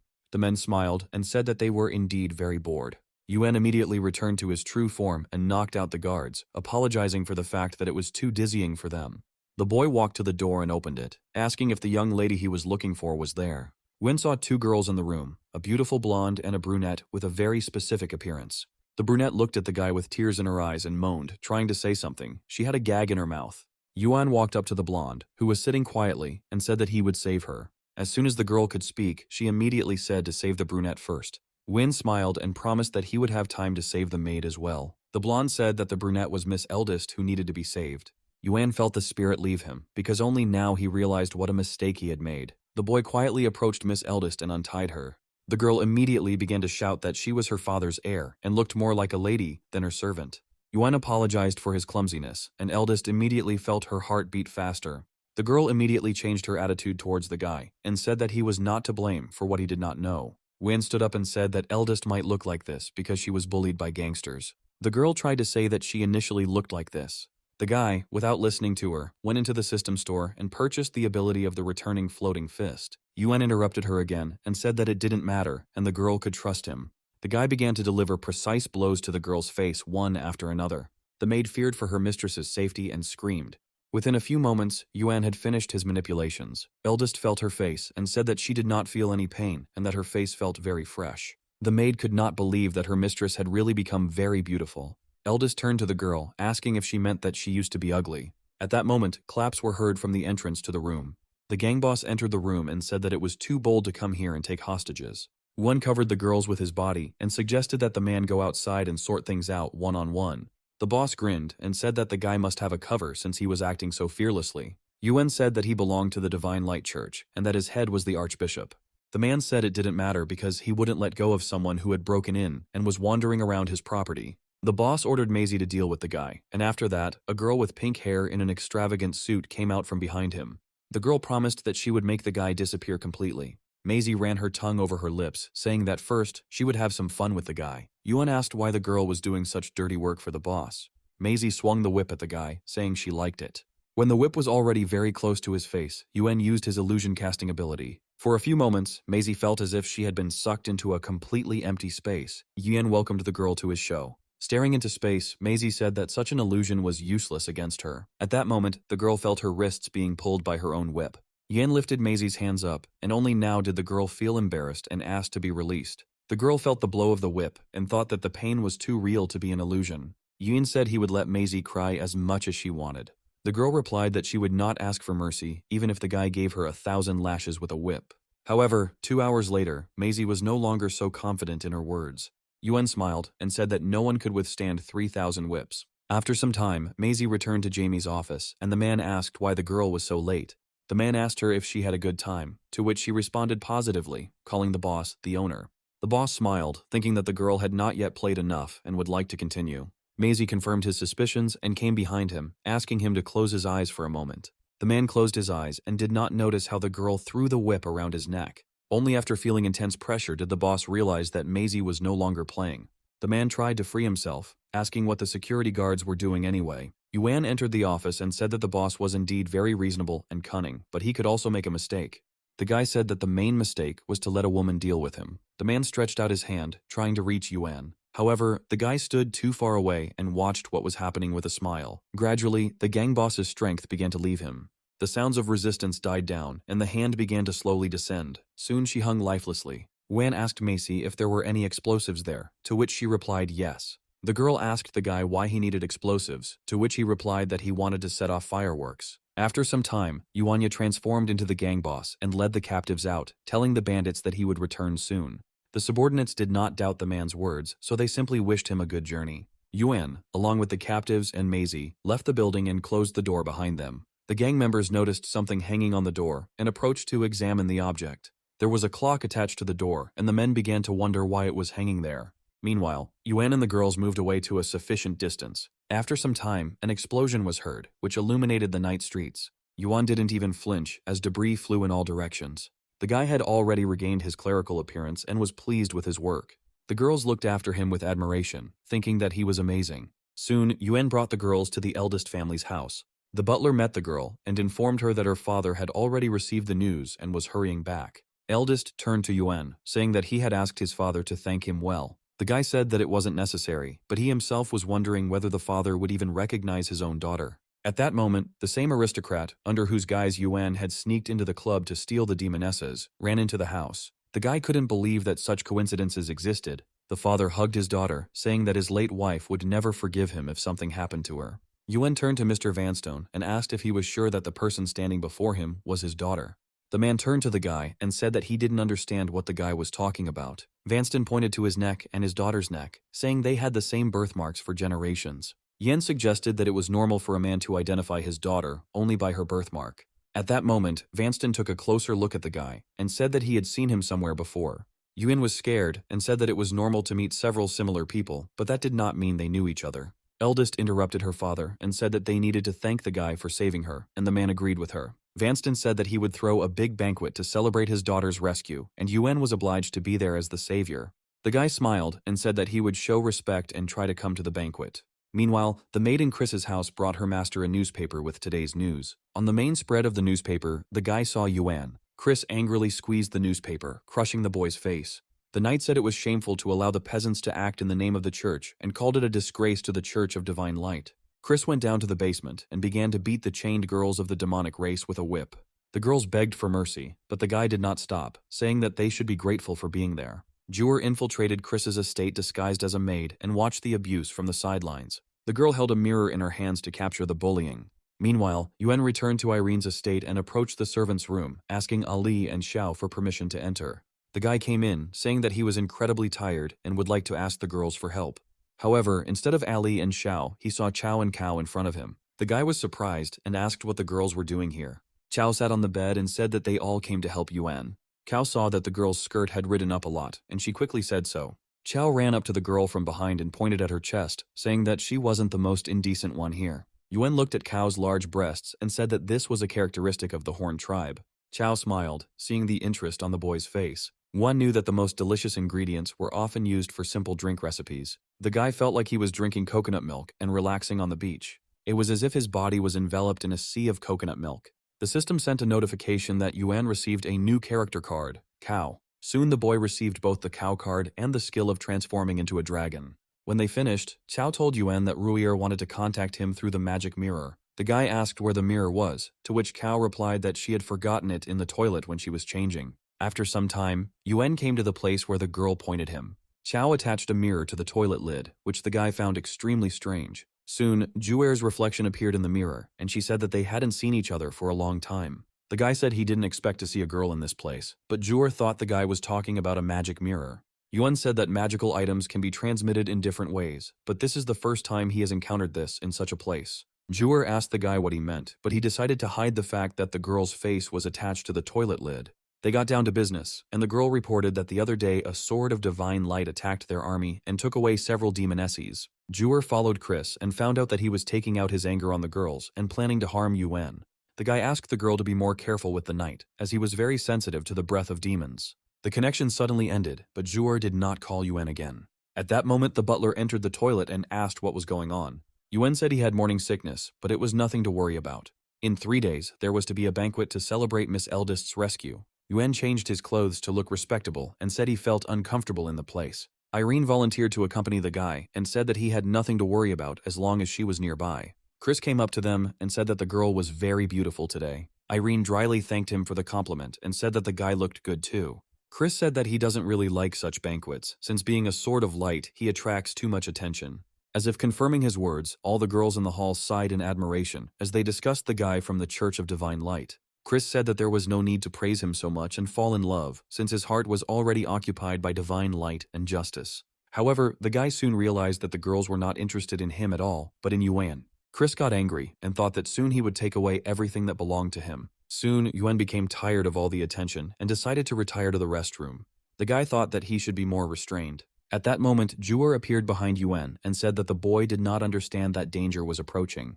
The guy didn't expect to see a girl there, but he let that moment pass, asking what exactly she was talking about. Juer said that Chris received information that Yuan participated in the auction and would most likely reveal that the guy was a succubus. The guy asked if there was anything else the girl should tell him. Ruier said she had already come up with a countermeasure to help Yuan get through this difficult time. The girl said that Chris had prepared a prop to detect demon breath, which would remove Yuan's disguise. The guy asked if Juer had really come up with a way to help him. The girl took the guy into one of the booths and said that she wanted to temporarily absorb Yuan's demonic aura. This was the first time the guy heard that one could hide one's identity in this way. Juer pressed herself against Yuan and said that this should work.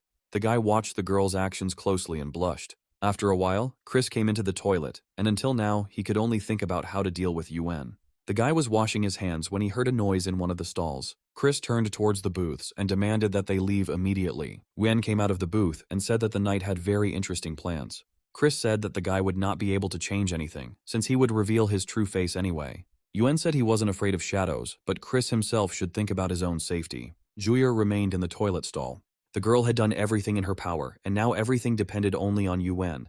The banquet was in full swing when Vanstone decided to make an announcement. The man told how Yuan saved his daughter from the hands of bandits. At this point, Chris approached Vanstone and said that Yuan was hiding something from them. The knight pointed at the boy and said that he was a demon who had infiltrated the Church of Divine Light while hiding his true motives. Irene said that Yuan had passed the test of the Staff of Light and proven his faith in the Divine Light. Yuan stepped forward, saying he was very interested to know what Chris was up to. The knight said he had evidence that the boy had recently been sold at an underground auction as a succubus. Chris tossed up a crystal with an image of the auction on it. The guy wanted everyone to be able to see it.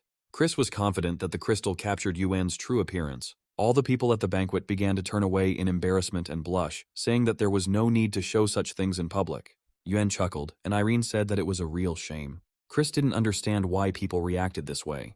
Looking up at the screen that appeared, the guy saw a demoness beating him with a whip, and he asked her to continue. Chris immediately removed the screen and said that it was Yuan who replaced the photo crystal. Yuan recalled that the boy himself showed this recording and asked if he was worthy of holding the holy sword in his hand after such an event. Chris became very angry, realizing that he had been set up. At this point, the Archbishop intervened and said that there was no point in two believers in the Divine Light quarreling. The man said that their reputation had been damaged, so they must prove through a trial which of them was worthy of the title of Sword of Light.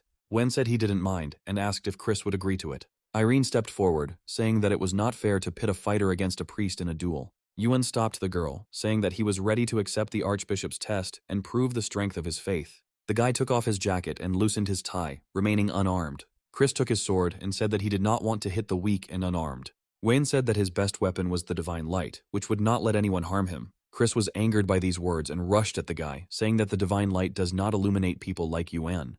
The sword in the knight's hands became red hot.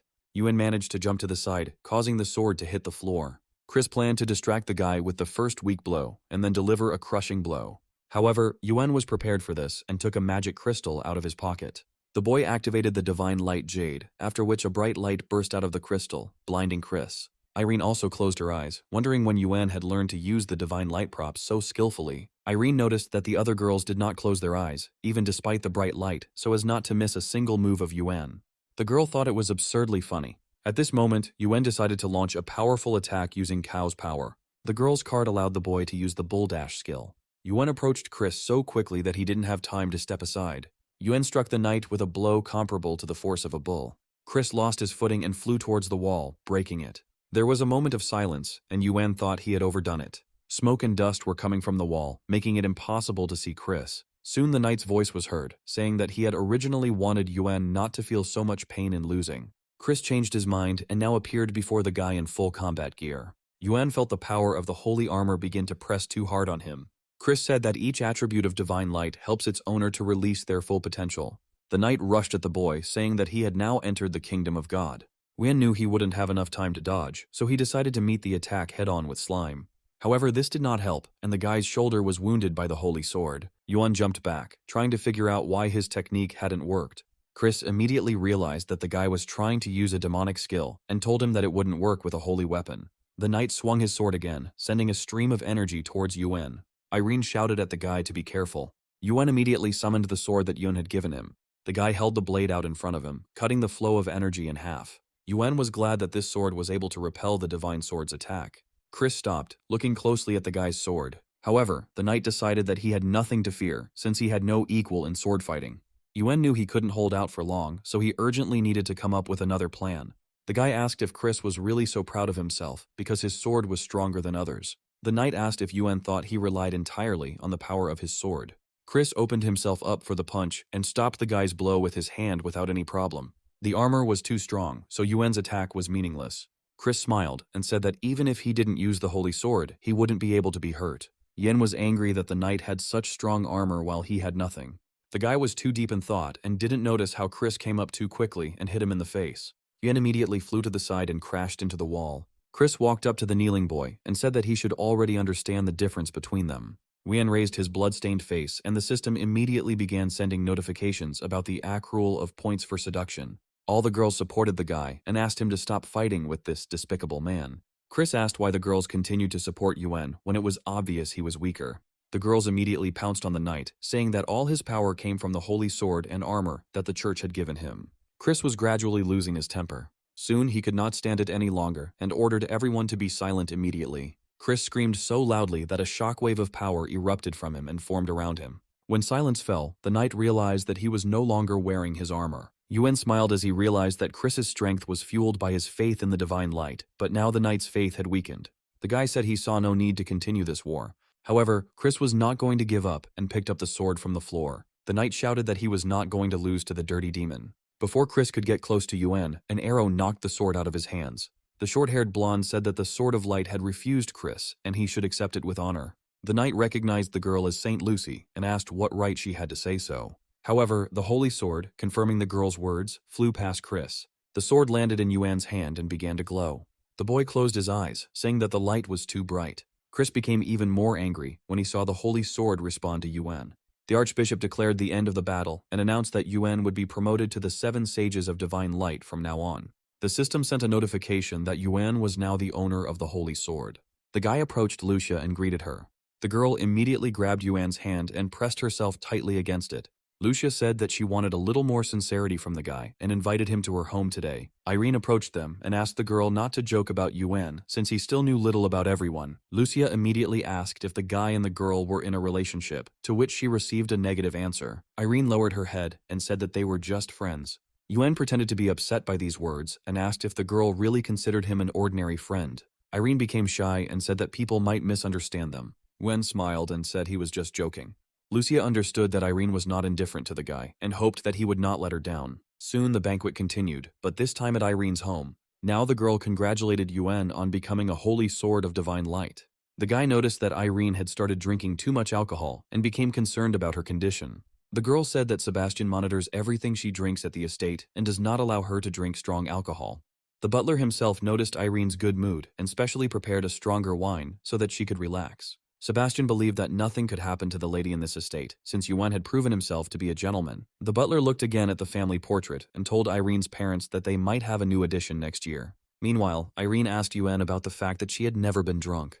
However, the guy claimed that the girl was already drunk at that moment. Yuan said he would help the girl to the bedroom so she could rest, but Irene said that the guy should not come to her. However, the girl soon decided that she wanted to take a shower before going to bed. Yuan waited for the girl in the room, but heard her suggest taking a shower together.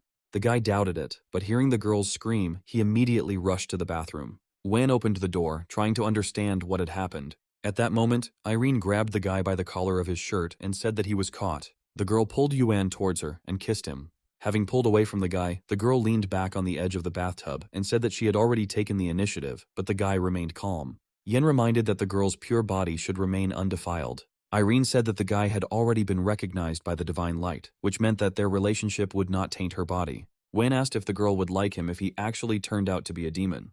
Irene took the guy's face in her hands and said that even if so, he was already a demon recognized by the divine light, and she would go after him. Yen said that in that case, he was willing to test the power of the holy sword today. Irene felt as if her whole body was enveloped in holy light. The system sent a notification that Yuan had received Irene's 5-star character card. The next day, clergy came to Chris's mansion. The knight demanded to be let into his house. One of the priests slapped Chris in the face, telling him not to be so presumptuous. The priest said that all of the boy's property was confiscated after he lost his status. Chris was told he had caused great damage to the church's reputation and was therefore deprived of his home. All day and all night, the former Holy Sword Knight wandered around the city, looking for support, but no one helped him. Chris believed that he just needed time to get back everything that had been taken from him. At some point, the guy's road was blocked. The two demons immediately recognized Chris's holy sword of divine light. The knight frowned and asked what they were up to. The demons said they had been bullied by Chris for too long, so now they decided to pay back the debt. The knight felt that they were starting to approach him from behind. Gradually, Chris began to panic, but there was no one to turn to for help. The boy was too weak, as the divine light no longer supported him. No one came to the boy's aid, no matter how much he screamed. We returned to Irene's estate. Morning came, but the girl was still sleeping in her room. Yuan let Ruir into the room, and she praised him for his work. The boy asked if the seal on the Demon King's heart had been removed. Juer said that she felt the movement of the sovereign's power, and now all that remained was to wait for his awakening. Yuan asked if the girl would remove his chastity chain. The guy took the invisible chain in his hand and said that he didn't like constantly feeling like his life was in someone else's hands. Juer smiled and said that she would be glad to do so, but she couldn't. Yuan looked at the girl and asked what it meant. Juer touched the boy's nose and said that it was a great honor to be connected to her by a chain of pure blood. Yuan only now realized that if the girl could threaten him, then he could do the same. The boy grabbed the chain on his chest and pulled it. Ruir immediately felt pain and asked what Yuan was going to do. The guy said that he had already helped the girl too much, so she should give him a small reward. Juer asked what Yuan wanted from her, but reminded her that she was a demon. The guy said that the girl just had to serve him as a slave and come at his first command. Wen stopped smiling and ordered Ruir to kneel down immediately. The boy wrapped a chain of pure blood around the girl's neck and said that she was now his pet. Juer blushed and said that she would obey her master. Yuan chuckled and guessed that the girl herself liked it very much. The system sent a notification that the guy had received a 5-star Juer card. We returned to the demons who captured Chris and tormented him. The demons decided that it was worth keeping silent about this, no matter how much they wanted to brag. Chris was badly beaten, but remained alive. The demons no longer paid attention to him and went about their business. At that moment, a flash of light flashed through the air and the demons' bodies were cut in half. Chris looked at them and asked what was going on. A man he already knew stopped next to the guy.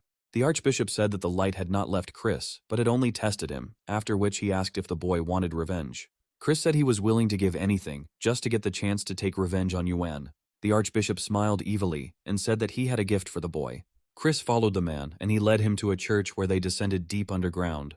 They entered the great hall, and the archbishop said that they had arrived. Chris saw a large dark sword in the center of the hall, from which a dark energy emanated.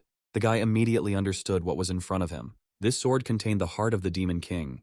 The archbishop said that the holy hammer was no longer pure, so the church combined the demon king's heart with his sword. Chris realized that this was what the man had called a gift, but he knew that the sword contained demonic evil spirits. The archbishop said that there is no pure or impure thing, as long as a person uses force for good. Chris doubted it, but the desire to punish Yuan was much stronger than common sense. The boy moved forward, saying that he had suffered too much pain, so he would definitely be able to control this sword. Chris said he would use this sword to personally cut off Yuan's head.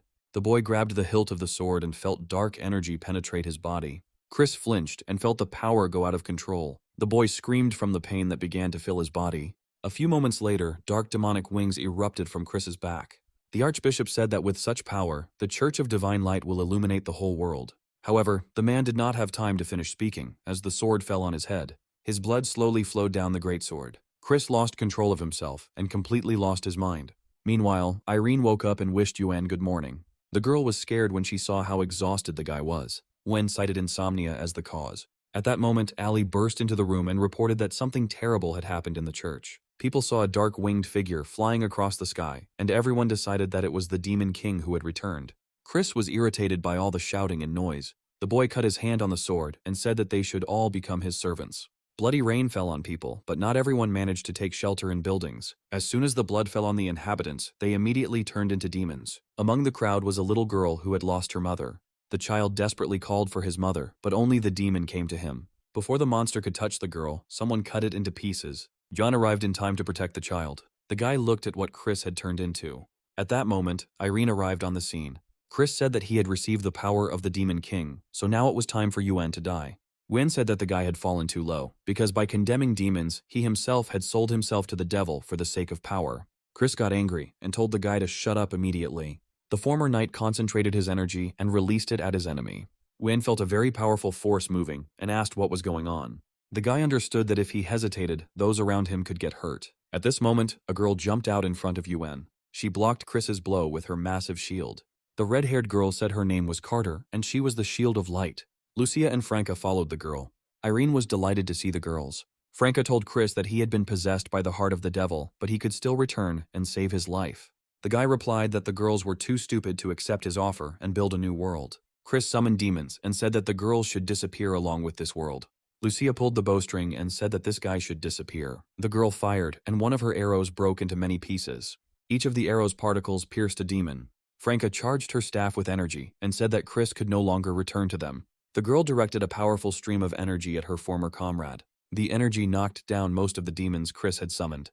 The monsters didn't even have time to get close to the messengers of divine light. At that moment, Vanessa, the Fist of Light, appeared on the battlefield and asked if she could join. A red-haired girl quickly rushed through the ranks of demons. It was Trosi, the Spear of Light. Chris was angry that his former supporters had now turned against him. The guy came down to the ground and stood between Vanessa and Trosi, saying that they weren't good enough to handle him. Chris swung his sword and a stream of energy pushed the girls back. Vanessa and Trosi lost their balance and rolled on the ground for several meters. Getting to her feet, Trosi said that Chris had become very strong, but Vanessa said that it was only because of the Demon King's power. At that moment, Lucia decided to attack the guy from behind.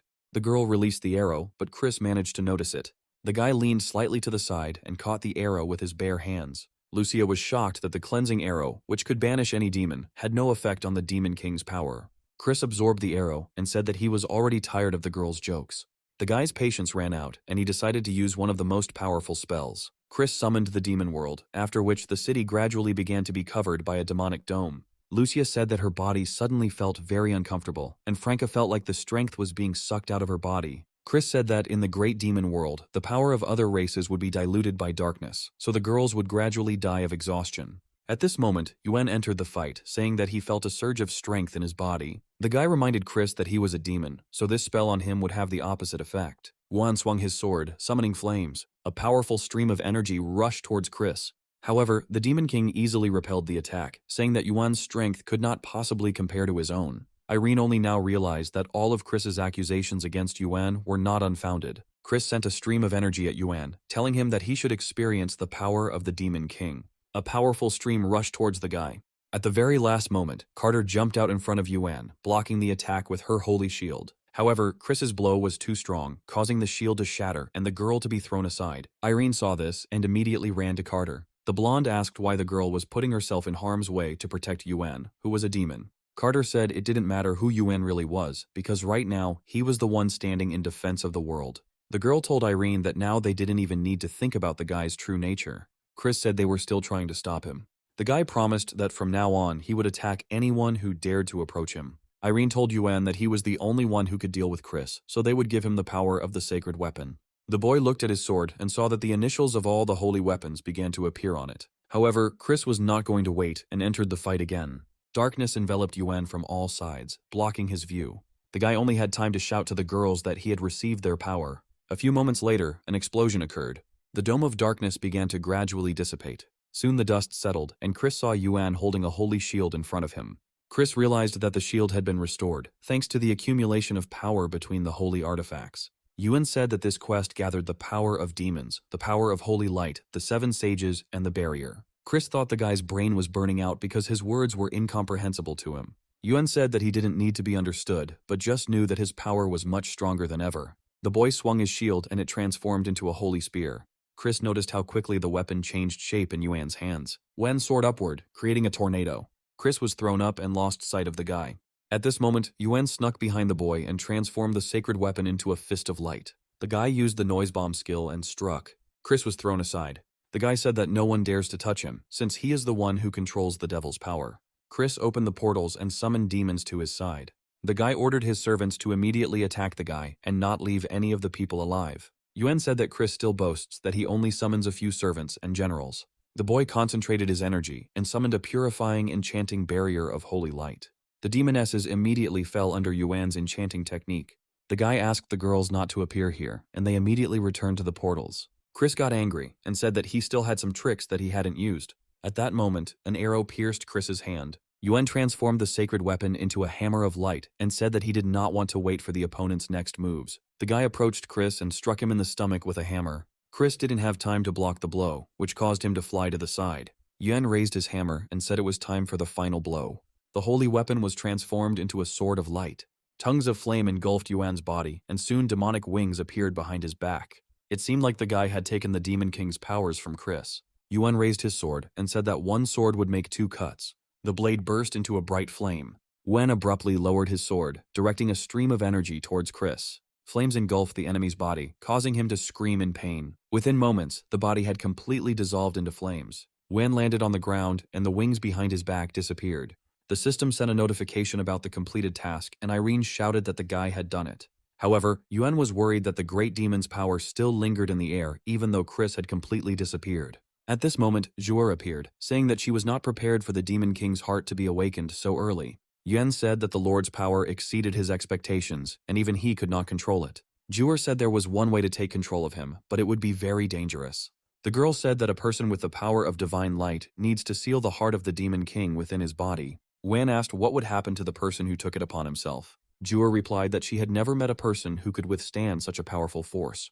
Wen looked at the system window and wondered if he should exit the mission since it was already listed as completed. Meanwhile, the girls, blessed by divine light, continued to lose their powers. Wen left the task and walked forward. The boy picked up the sword and said he wanted to see how strong the Demon King was. Yuan immediately felt pain pierce his arm. The boy tried to cope with the pain, but soon he began coughing up black blood. Franca said that Yuan is trying to fight the demonic force, but they can't help him. Zhuer approached the girls and said that they could help him, and the more the better. The girls said that they needed to absorb the king's power from Yuan's body, grind it up, and share it with their body. Zhuer used her demonic powers to quickly build a house. The girls moved Yuan onto the bed. Zhuer said that she should go to the guy first. Irene said that Yuan was really strong, so she wasn't sure the girl would be okay. Zhuer winked at the girl and said that she shouldn't be underestimated. The other girls left the house, but an hour later, they were worried. Soon, Ruier left the house, saying that she had underestimated Yuan. Irene said that Franca would hardly agree to such a thing, to which she replied that they could go together. The girls went into Yuan's house and left after 2 hours. Irene asked if there was anyone else who could help, as they had already reached their limit. Ali and the other 3 maids came up and said that they could begin. 3 hours later, the girls came out of the house and said that they had done everything possible. Irene reported that the demonic energy in Yuan had still not been purified, and Ruier said that they still needed to fight to the end. The demoness said that she underestimated the Demon King's strength, thinking that they could handle it on their own. At this moment, a voice came from behind Zhuer. The demonesses that Yuan had previously charmed said that they could help the boy deal with this energy. Zhuer immediately realized that the girls had already been purified by divine light thanks to the guy. One of the demonesses said that she was grateful to Yuan and would like to help him together with her sisters. Jur said the girls came at the right time. When the demonesses entered the house, the system began sending notifications about the increase in the experience of unlimited magic. After some time, the girls on the street felt the ground beneath them shaking. Irene immediately realized it was not an earthquake when she turned her gaze towards the Church of Divine Light. The girls saw a giant figure towering over the city. The white statue with bright red eyes resembled a church minister, and the girls immediately realized that it was an archbishop. The man himself was glued to the statue and shouted that he was going to combine the divine light with the magical energy of the Demon King. Chris was originally supposed to help with this mission, but he got lost. The archbishop took out a large sword and said that all he had to do was absorb the power of the Yuan Demon King. The statue, at the behest of the man, was about to strike the house in which the boy was located. The sword crashed down on the building, destroying half of it. Irene cried out in alarm. Jur said there was no need to worry because she could still feel the demon's power. Yuan was able to stop the sword with one hand, and at that moment the system sent a task, which consisted of defeating the archbishop. The guy no longer looked like himself, and was dressed in a black cloak that covered his head. Yuan easily smashed the archbishop's sword into small pieces. The man said that a mere mortal could not control such power. The archbishop began to concentrate the divine light into one point. Yuan said that the Demon King's strength was too restless, so he couldn't play with the man for too long. The guy also began to form energy between his palms.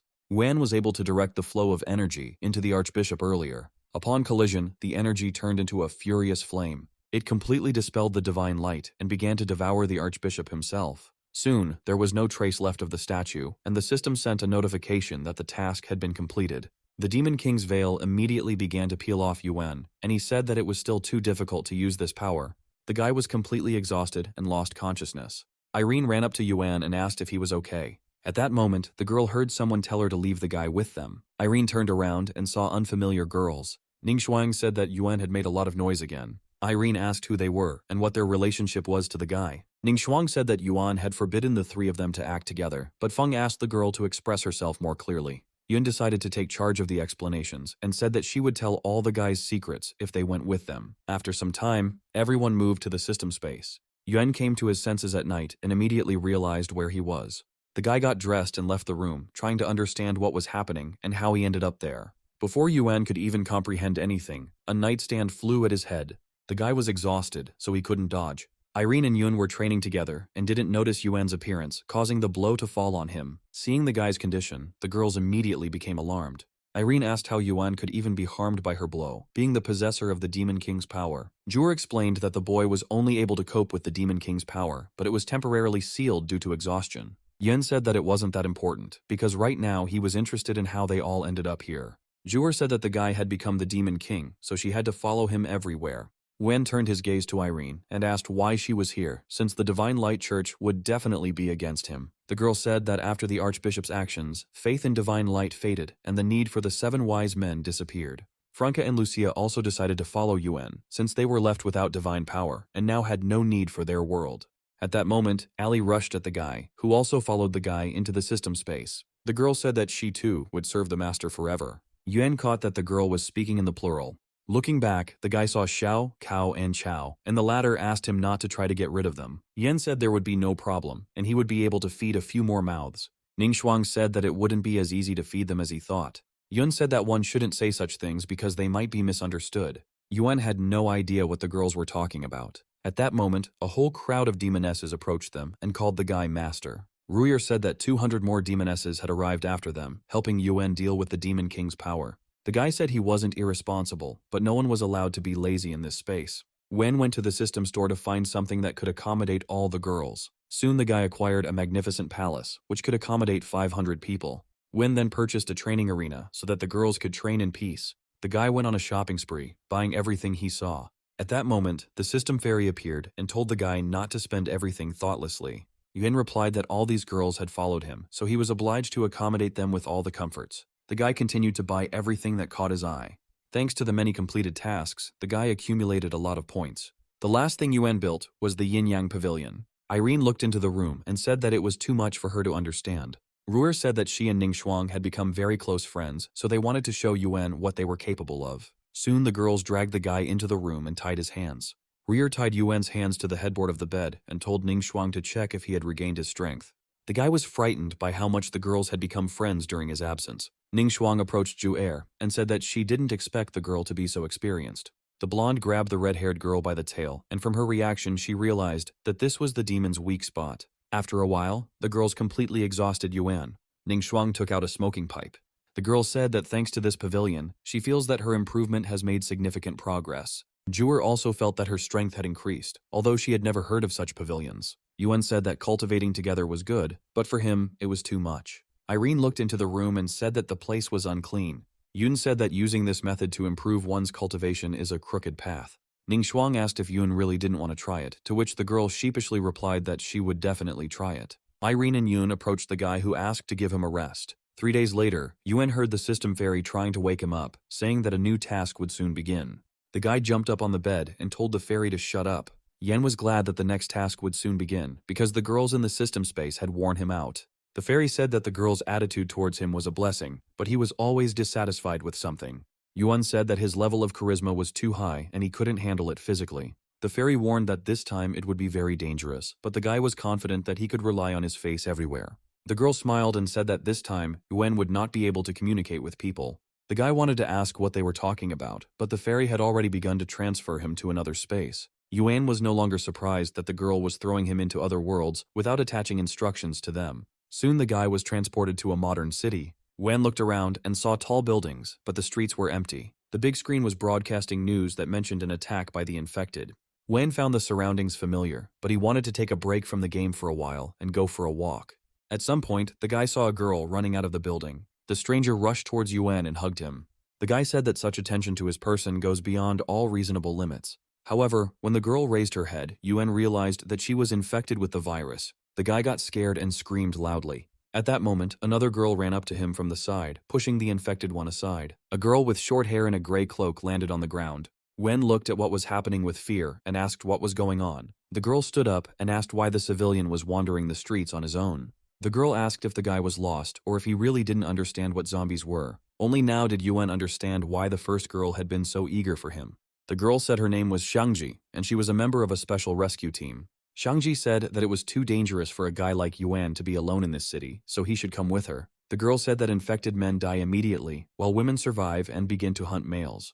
Yuan realized that this world was too dangerous for him, and Xiangji asked the guy's name and identification information. The guy introduced himself, but said that identification might be a problem. Yuan didn't notice how vines started approaching them from the side. Xiangji kicked the guy in the face to push him away. The girl noticed a zombie standing on a pole. Xiangji immediately realized that it was a sea-level zombie. The girl told Yuan to run while she covered him. Xiangji took out a gun and started shooting at the infected. However, the zombie's defenses were too strong, causing the bullets to simply bounce off him. The infected woman's patience ran out, and she knocked the gun out of Xiangji's hands. Yuan was able to catch the weapon. The guy said that now his power is sealed, but he can still use the power of modern weapons. Xiangji said that the only way to harm a zombie is to hit its weak spot, but civilians are not capable of doing that. Wen quickly learned the system and said he could do it now. The guy purchased the passive skill Nobita's shooting from the system store. This skill allowed one to hit the target even with the most useless weapon. Wen raised his gun and took aim. The guy only fired once. This time the bullet hit the zombie, killing it. Yuan said that he is really a genius when it comes to shooting. However, Xiangji grabbed the guy by the collar, saying that they had no time to waste. Only now did Yuan notice that a crowd of infected were already running after them. The guy didn't know if there were so many zombies because he was too attractive. Xiangji ran to the car and told Yuan to take the wheel since her arm was injured. They got into the car, and the girl said that they needed to follow the navigator towards the hospital. Yuan said there was nothing to worry about as he was an experienced driver. The guy pressed the gas pedal to the floor, and the car immediately took off. Xiangji shouted at Yuan to speed up. The crowd of zombies was already very close. Xiangji looked ahead and said that a crowd of zombies was blocking their way. Wen said he was heading north, leaving zombie season behind. The guy sharply turned the steering wheel to the left. One said that the wind was blowing along the mountain road, and it was his fault that he threw the girl into the air. One of the infected was pinned to the glass, and the guy said that even from the side, her face was beautiful. Yuan turned at the intersection and drove forward at full speed. Xiangji said that the guy had good driving skills and asked where he learned it. Yuan gave a thumbs up and said that Mario was racing. After some time, the guy and the girl arrived at the hospital. They went inside, and Xiangji immediately found it strange that they didn't meet anyone on the way. They came out from around the corner and saw the infected one. The zombie immediately rushed towards Yuan. However, the infected woman did not have time to get close to the guy because someone dealt her a fatal blow from behind. Yuan saw a short-haired girl in a medical gown holding a scalpel behind the zombie. The guy asked her who she was. The girl said her name was Linling, and she was the chief surgeon of this hospital. Linling said that every surgeon should know how to use a scalpel. Xiangji said they could introduce themselves later. Yuan immediately remembered that Xiangji had been injured by a zombie and asked Linling to examine her. The surgeon said she couldn't say for sure whether the girl could be cured, but they should go to the operating room. Yuan asked what happened in this hospital and why Linling was left here alone. The girl said she slept in the morgue during the evacuation, but no one came to wake her up and warn her about what had happened. After some time, they approached the operating room. Linling said that she needed to get ready a little, and Yuan should help Xiangji undress in the meantime. The guy approached the girl and apologized, saying that he would be forced to touch her. Xiangji looked at him with embarrassment, but said that she agreed. Soon, Yuan completely undressed the girl and laid her on the bed. The guy noted that the wound on his hand had noticeably widened, and also thought that it would be a shame to lose a girl with such a figure. Linling peeked out of the operating room and said that Yuan shouldn't bother his head with such a toxic thing as a relationship. The girl carefully examined Xiangji, noticing all the oddities. Linling said the girl had been given antiviral drugs, so her rate of infection was not particularly high. The surgeon said that they should walk to the pharmacy and get all the necessary medications. After leaving the room, Yuan asked Linling where such a strange virus came from. The girl said that this could happen because girls are important in reproducing offspring, while males are not particularly needed. At this moment, Yuan heard someone's face asking for help. He looked out the window and saw a guy being chased by the infected. Linling said that nothing could be done about it as the situation was hopeless. Yuan saw how the girls crowded around the boy, who was screaming in fear. The guy stopped at the window and said that he felt very sorry for him. Linling said that everything depends on the feelings of the person viewing it. The girl said that the guy's body was already too emaciated. Yuan looked closer and saw a smile on the guy's face. Linling said the virus puts men into a trance in which they experience bliss even on their deathbed. The girl said that there are also desperate men who take the initiative, provoking zombies. Linling asked Yuan if he wanted to try something similar, but he said he wasn't that stupid. The girl went into the pharmacy and said that the staff had taken almost all the medications during the evacuation, so they should split up. One replied that it would be better for them not to separate, as it could be very dangerous here too. Linling said that the longer they delayed, the more dangerous Xiangji's condition would be, so it would be better to hurry. At that moment, an infected woman jumped out of the closet at the girl. Yuan pushed Linling away, jumping between her and the zombie. The infected woman bit the guy on the arm. Linling quickly approached from the side and plunged the scalpel into the zombie's head. The infected woman fell to the floor, and there was silence for a while. Linling looked at Yuan's bitten hand and asked if he felt anything strange. The guy looked at his hand and said he didn't feel anything. Linling immediately handed Yuan the virus blocker, thinking that perhaps the virus would spread more slowly in the boy. The guy said he would be glad to experience a happy death, but, to his regret, there were no infected girls here. Yuan asked if Linling would refuse to help him, but the girl replied that they would talk about it later. The girl knew that statistics showed a 100% fatal outcome for men, and she believed that the guy would soon die. Soon the boy and girl returned to Xiangji's room. Linling immediately injected the girl with a virus blocker. The surgeon said it would take them half an hour to see if the medicine had worked. Linling lowered her eyes and said that she had something to tell Yuan. The guy immediately understood that the girl wanted to tell him that he would not live long. Yuan knew that he could buy expensive medicine from the system store, but he didn't want to resort to this method until the very end. Linling said that the guy could tell her his last wish, but it was not a fact that she would agree to fulfill it. Wen said he was sorry that even though he was infected with the virus, he still couldn't die in bliss. Linling asked the guy if he really thought that, to which he replied that it was just a joke. However, the girl immediately began to take off her clothes, saying that she agreed to help. Linling said that she had to fulfill the boy's last wish, since he was bitten because of her. Yuan approached the girl and said that he really wanted this. Linling sat down on the bed and told the boy to be quiet so as not to attract zombies. Yuan said that the girl always has such an arrogant face, no matter what is happening around her. Linling told the boy not to rush, because he could die at any moment. Wen said that he would give the girl all his remaining life force. The boy kissed Linling, and the system sent a notification about the increase in the level of limitless magic. After a while, Yuan lay back on the bed and said that this feeling was really amazing.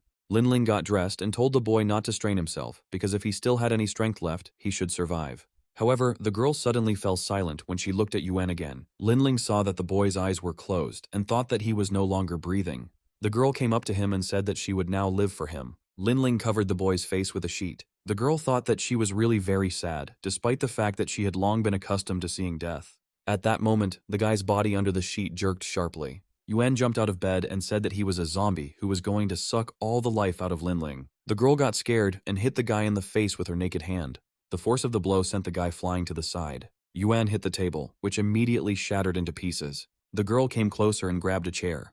Linling swung it at Yuan. The guy immediately put his hand in front of him, saying that he was just joking. Only now did Linling remember that men didn't turn into zombies, but it was also the first time she had seen one survive. Yuan said he didn't know why he was still alive, but he felt fine, so there was nothing to worry about. Linling looked at her hands and said that she had never had such strength before. Yuan suggested that the zombie virus was much stranger than they thought. At this moment, the system sent a notification that Linling's character card had been unlocked. The girl lit a cigarette and said that she was surprised that the guy did not react to the virus. Linling admitted that she wanted to dissect Yuan to understand why he had developed immunity to viruses. At that moment, the boy and girl saw Xiangji rise from the bed behind the screen. The girl's hair turned white and her eyes turned bright red. Yuan pulled back the screen and said that he was very glad that Xiangji had woken up. However, looking at the girl, the guy immediately realized what a mistake he had made. Xiangji immediately rushed at him. The guy jumped to the side at the last moment, avoiding the collision. Linling said that the girl was completely taken over by the virus, which meant they urgently needed to leave here. Yuan said he didn't want to leave Xiangji in this state and reminded him that he was immune to the virus. Linling said that this was just her guess, but they still didn't know what was happening to the boy's body. Yuan took off his shirt and said that they should check it out right now. The guy threw a t-shirt towards Xiangji. Win said that the men of her couple were already here, so the girl could eat him. Xiangji immediately pounced on the guy, pinning him to the floor. Yuan put his hands under his head and said that he allowed the girl to do whatever she wanted. However, after some time had passed, Xiangji still had not taken action. The guy looked at the girl and asked why she was numb. Linling said that if the girl had no experience in such matters during her life, then even after her conversion, she would not understand what to do. Yuan said he didn't expect that such people actually existed. Xiangji was offended and stepped aside, turning away from the guy. Yuan walked up to her and put his hand on her head, saying that there was nothing wrong with it. The guy said that he would have to take matters into his own hands to help the girl. Xiangji said she wanted to eat Yuan whole. Linling watched from the sidelines and asked if it was really necessary to try so hard if the zombies could just be killed. Soon, the system sent a notification that Xiangji's character card had been unlocked. 3 hours later, the girl was laid on the bed, and her hair gradually began to turn dark. Suddenly, Xiangji's eyes widened. The girl jumped up on the bed and shouted that she didn't want to become a zombie. Linling was glad that Xiangji came to her senses, and Yuan told the girl that she did not become a zombie. The girl looked at her hand and realized that they were not lying, but she clearly remembered how the infection had spread completely throughout her body.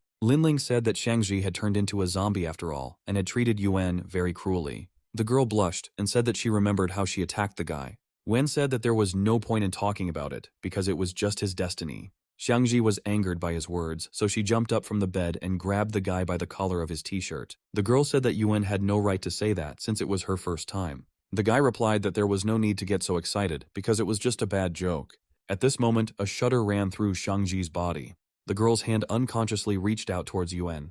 There was a tense silence between them for a moment. Yuan blushed and asked what the girl was doing. Xiangji pulled back and said that her hand moved on its own. Linling examined the girl's hand and said that there were still traces of infection on her hand. Yuan immediately came up with an idea of what could be done about it. The guy led Xiangji along with him, and soon they locked themselves in the room together. Linling heard the girl scolding her because Yuan was pulling all her clothes off. The surgeon blushed, imagining what the guy and girl could do there. Soon, Yuan came out of the room and said that he had done everything. Xiangji followed him out of the room. The girl was wearing a very revealing costume that covered her left arm with metal armor.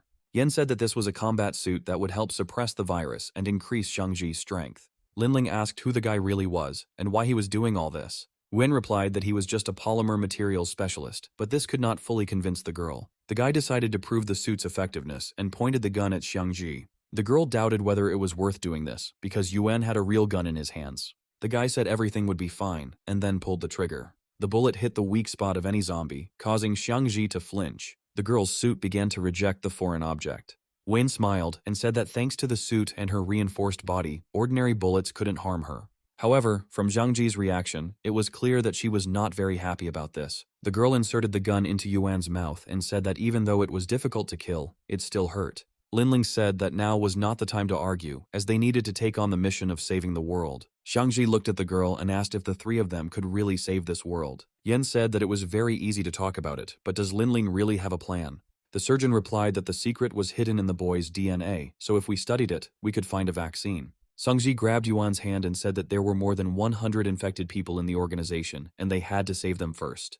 The guy said that he didn't have the strength to deal with 100 infected people at once, and besides, he was the one who needed care. Linling supported Yuan, saying that they should study the DNA to mass-produce a vaccine from it. The girl said that she could create an antivirus with the guy's help, but she needed a sample of the zombie virus for this. Sungji said the original strain of the virus is extremely rare, and even on the black market, its price is extremely high. Linling said that the original strain should be in the lab in the city center, in room 308. The girl said that her twin sister was involved in the project to develop this virus, but after the information was disclosed, she disappeared.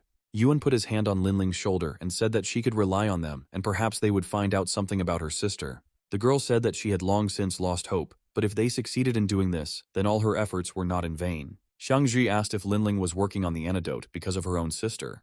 The girl replied that, in addition to this, she wanted to save the world, earn a reputation, and then make fun of her superiors. Shangji said that saving the world for such a purpose is truly ambitious. After some time, Yuan and Shangji went to the laboratory in the city center. The boy and girl were hiding behind a car and thinking about how to get around so many zombies. Yuan said that he would distract the infected while Shangji sneaked inside first. The guy took off his t-shirt and came out from behind the car. Yuan shouted that everyone could try a small piece of his fresh meat. The infected immediately turned their attention to the guy. They moved towards him, saying that he couldn't run away. As he ran past the car, Yuan said that he would return to the lab as soon as he dealt with the zombies. The guy smiled and told the infected that maybe he would even let them catch him. As soon as there were no zombies left near the entrance to the laboratory, Shangji ran forward. She understood that Yuan was risking his life now, so she couldn't let him down. Meanwhile, the guy ran to a big bus. Yuan ran inside and the infected followed him. As soon as all the zombies entered the salon, the guy closed the door behind them. Yuan told them to stand firm and hold on as he was about to step on the gas. Shangji saw what the guy did, but she didn't quite understand why he needed it. The girl decided that Yuan wanted to drive into the water and die with the zombies. However, after a few moments, the bus did not move, but began to shake. Yuan said it was time for them to speed up. Soon the guy opened the bus door and said that he was looking forward to the next trip. All the infected were exhausted and did not react to Yuan's words. The guy adjusted his t-shirt and got off the bus. Shangji looked at Yuan with disapproval, wondering why he was doing this at such an important moment. The guy saw that the girl was still standing next to the building and asked why she didn't take the opportunity to go forward. Shangji said that there is a bulletproof door here that cannot be opened. However, Yuan only smiled and said that in that case, only Shangji could open this door. The girl said that she was now less dexterous because of the costume, so she definitely wouldn't be able to open the door. Yuan said that the mechanical arm armor had many functions, and the girl just needed to imagine it in her head. Shangji said that she would try to do it, but if the guy was cheating on her, then he would not live. The girl closed her eyes and concentrated on the door. Xiangji extended her hand forward and the mechanical armor on her fingers began to change shape. A few moments later, a beam appeared that burned right through the glass. Thanks to this, Xiangji was able to open the door. Yuan said that now is not the best time to rejoice, as they have new problems. The guy saw that the laboratory corridors were full of infected people. Xiangji recognized the high rank of the zombies and asked why there were so many of them. Yuan decided to ask how zombies are divided into classes. Shangji said that the lowest level of infection is D, at which those infected retain some sanity and are susceptible to blockers. Infected become level C when they become completely zombies and can only kill. Yuan smiled and said that he now felt relieved. Shangji said the boy simply didn't understand how dangerous the situation was. Yuan materialized pistols and said that in this case he could shoot in all directions without worrying about anything. These were sacred stone pistols purchased from the system store. The zombies had already noticed the boy and girl and rushed towards them. Yuan prepared himself and said that all people are mortal. The guy started shooting, hitting the zombies' heads without missing. Yuan didn't need any help at all because he could handle it on his own. Shangji watched him from the side and thought that he looked inexplicably attractive.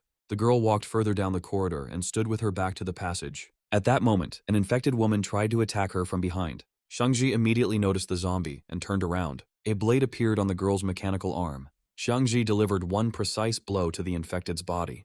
The body was immediately cut into two parts. There was blood on Shangji's suit, and she said it was disgusting.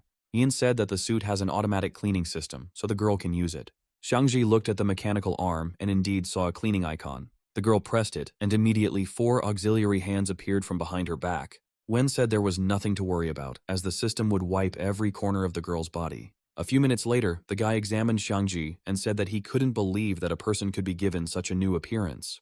The girl's body was shining with cleanliness, but she said that she would never use this system again. At that moment, the floor beneath their feet began to shake. Yuan thought it was an earthquake, but a few moments later, the floor beneath their feet began to collapse. A monster that the guy had never seen before crawled out from the first floor towards them. Shangji said that it was useless to fight this zombie, and they just needed to escape from it and then meet in room 308. The guy didn't give up on this plan, but the girl warned him that the zombie would still run after him, since he was a man. Yuan was frightened and asked why the girl didn't tell him this from the beginning.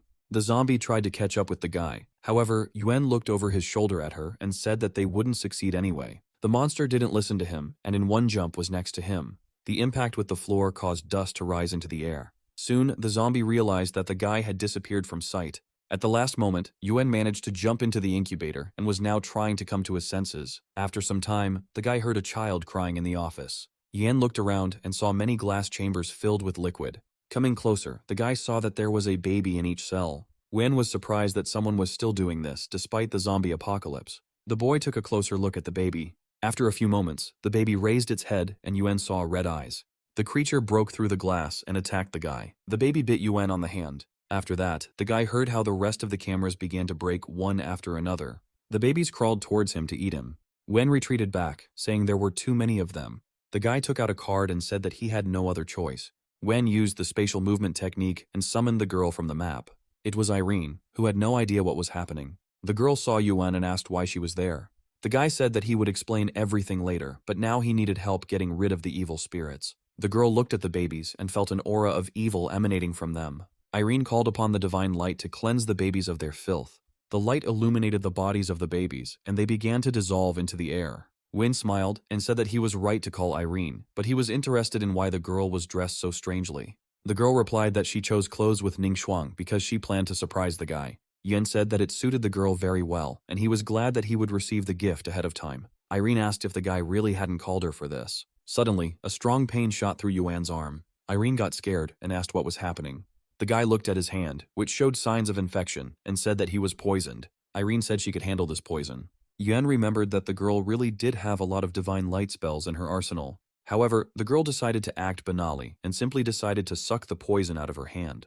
Yuan became scared and asked if the girl would really be okay. Irene said that her holy body is almost immune to any poison, especially such a weak one. After a few moments, hearts appeared in the girl's eyes. She started pestering Yuan, and he said that he shouldn't have believed her. The guy thought that this reaction could be caused by the poison reacting with his blood. However, Irene insisted that she was fine and wanted to show what she had learned from Ning Shuang. Yuan asked what the girls were doing in the system space while he was gone. Irene said that they practiced kung fu together, so the guy should be careful when he returns. Meanwhile, Ning Shuang and Yuan were wondering why Irene was so late. Ning Shuang turned to Yuan and asked what happened between her and Yuan last time, so that he no longer calls her. The girl blushed and replied that she was just helping him, but the older one continued to tease her. Yuan asked not to bring up the topic again, and then Ning Shuang admitted that she was simply jealous. At that moment, Irene returned to the system space. Yuan immediately came closer to the girl and asked what happened. Irene blushed and covered her mouth with her hand.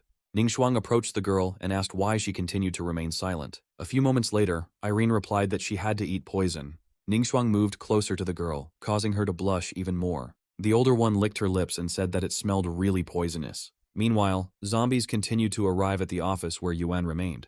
The guy said he had just gotten rid of the poison and needed time to catch his breath. However, the zombies weren't going to listen to him. They pounced on him in a crowd. Within moments, the zombies scattered in different directions, pushed back by the force emanating from Yuan. The guy realized that the sealed power had been partially restored. Yuan suggested that it might be related to his connection with Irene. At that moment, something caught the guy's attention. He found a Class C corpse fragment that could be exchanged for 500 points. The guy picked up the crystal and was glad that good loot could be collected from the monsters in this world. Yuan opened the system window and said that he couldn't miss such a good opportunity. Meanwhile, things weren't going so well for Shangji. The girl was now being pursued by a whole crowd of infected. Shangji was distracted by looking behind her, causing her to trip and fall. The girl looked back, realizing that this would not end well. At this moment, Yuan told Shangji to lie down on the floor and then threw a grenade. The explosion destroyed some of the infected. The girl turned around and began to notice the guy's silhouette through the smoke. Shangji didn't understand what was happening. The guy stood at the other end of the corridor with a machine gun in his hands and told the girl not to get up.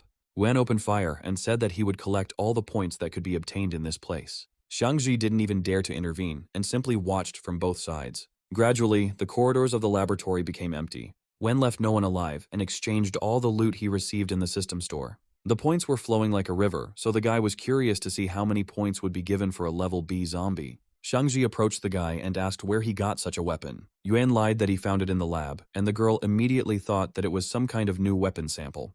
The guy said that the scientists could have understood what a disaster this experiment could turn into. Shangji asked if Yuan really believed that zombies were the result of a failed experiment. The guy said that there was no time to think about it, because they had already arrived at office 308 and the answers could be inside. Yuan and Xiangji stopped in front of the office doors. The guy said that it could be dangerous there, so he would go first, and the girl would cover his back. Xiangji took out a gun and said that he could rely on her and asked him to be careful. The guy opened the door, saying that it was not locked. When the door was half open, Yuan heard the fishing line snap. At that very moment, the guy saw knives flying at him. Yuan reacted instantly, avoiding the collision. The guy slipped into the office and breathed a sigh of relief. At that moment, a gun barrel was pointed at his head. The guy immediately asked not to rush to conclusions, since he did not come to steal anything. Yuan turned his head and saw a girl in a medical gown, who said that he didn't look much like a zombie. The guy said that he was really a human being, so there was no point in killing him. Shangji followed her into the office and said that the girl reminded her of Linling. The stranger immediately perked up and asked if they really knew her sister. Yuan and Xiangji screamed, not believing that it was really Sister Linling. The boy ran up to the girl, who was much shorter than her sister and looked like she was still a teenager. Yuan asked if this was really the doubting that Linling had spoken about. The girl again put the gun to the guy's head and said that she would shoot if he didn't shut up. Yuan said he was just joking and that Linling had sent him here to help Doubting deal with the zombies. The girl said that she thought so, that her sister was not looking for her, but for her knowledge. The girl said that her name was Linyi, and she was Linling's half-sister. Sungji said that Linling did care about the girl because she thought that she was already dead. Linyi said that her sister didn't think it was true, but rather wanted it to be true. Yuan asked why Linyi looked younger than her sister when she was actually older. The girl replied that the vaccine she developed had flaws and that this had affected her genes, making her smaller. Wen looked at the girl's chest and said that it had not shrunk proportionally everywhere. Linyi said that her breasts had also shrunk and were now 3 times smaller than before. The guy immediately imagined it in his head. He couldn't believe how big her breasts were. Shangji hit the guy on the head, saying that even now he only thinks about one thing. Linyi said that ever since she was little, she had been better than Linling in everything. The girl approached Yuan and said that she would thank him if he helped her return to her original form. The guy said that one shouldn't underestimate him because he is not so weak as to give in to lust. Shangji was surprised that the guy could be so serious. However, after this, Yuan said that as a gentleman, he could not refuse the girl's request. Linyi said that a vaccine would return her to her true form, and that was what the boy and girl came to this place for. Shangji asked the girl if she knew how to make it. Linyi said the reason the previous iteration didn't work was because the original genes were missing. The girl explained that there were 3 experimental samples, and that if at least one of them were obtained, a vaccine could be created. Yuan asked where they should look for these zombies. Linyi took out her laptop and said that all the information was stored on it, but she didn't have a password, and the wrong one would block all the data. Yuan asked where they were supposed to look for this password. Linyi said that the password was Linling's date of birth, but she didn't know it. The girl said that her stepfather, Linling's biological father, was responsible for the experiment. Before his death, the man revealed that the password was Linling's birthday. Yuan asked if the girl really didn't remember her own sister's birthday. Linyi said she didn't remember the date because the girl was given dolls while she only got books. Yuan said that he could not know this date for sure, so the girl had to look for it herself. Linyi said that she couldn't leave the building because there was a B-rank zombie walking through the corridors, killing anyone who tried to escape. Yuan looked around the room and asked if there were any explosive materials there. Linyi said that there was explosive, but it would only work at point-blank range, to which the guy replied that it was no problem for him to seduce zombies. Half an hour later, Yuan collected everything he needed and went to look for the B-rank zombies. The monster wandered through the corridors, catching smaller infected. At that moment, Yuan appeared in front of her and asked if she would like to taste some fresh meat. The infected one immediately rushed at him. The monster grabbed Yuan in its arms, causing him to scream. However, all this was a mirage, inspired by the guy. Instead, the zombie was already clutching explosives in his hands. A few moments later, an explosion occurred. Yuan walked over and collected the material that had fallen from the monster. The guy said that he had taken the core and got rid of the obstacle, so it was time to hit the road. Shangji peeked out from around the corner and said that although Yuan was strange, he could be relied on. By nightfall, the boy and the girls reached the hospital where Linling remained. Wen rushed into the hospital, saying they had good news. Shangji covered the boy's mouth and told him to be quiet. The girl was the first to notice Linling lying on the bed and assumed that she was tired. Wen said he was given a distance, but they had to wake her up. Linyi said that there was no point in waking her sister because she was also exhausted that day and did not want to have serious conversations now. Shengji looked at the girl leaving and said that apparently their relationship was not so bad. Another wave of pain shot through Yuan's body, and he said it was getting annoying. Shangji asked what happened, to which the guy said that he was having another attack. Shangji asked if she should restrain the guy today. Yuan said that it would be of no use now, since poison must be fought with fire, so he needed a zombie woman. Shengji said that they had nowhere to get zombies now, but there should still be virus cells left in her. Yan asked if the girl would help him. Shangji approached and said that the guy dreamed of too many things. The girl said that she would be uncomfortable in the combat suit, but Yuan replied that this was not true. The guy said that there is a button on the suit that folds up part of the clothing. Shangji felt her neck and felt a small button. Without thinking twice, the girl pressed it. Part of her costume immediately disappeared. The boy and girl entered Linling's room, trying to be quiet. Yuan told Shangji not to accidentally wake the girl up. The girl turned around and called the guy a fool. The veins on Shangji's neck began to appear. The girl began to feel how the virus was taking over her again. The guy pressed his shoulder against the girl, allowing her to bite him. Yuan said that Shangji doesn't have to hold back because he's strong enough. The girl recoiled and said that she didn't mean to do that, after which she apologized. Wen said it was nothing serious, but next time it would be better to warn. Shangji looked at the bed and was worried that Linling might wake up. The guy looked at the girl lying on the bed and said that she was sleeping soundly. Shangji believed Yuan and continued to help him. Linling was actually awake, but she didn't want to interrupt the boy and girl, so she continued to pretend. That same night, Yuan retired to his room.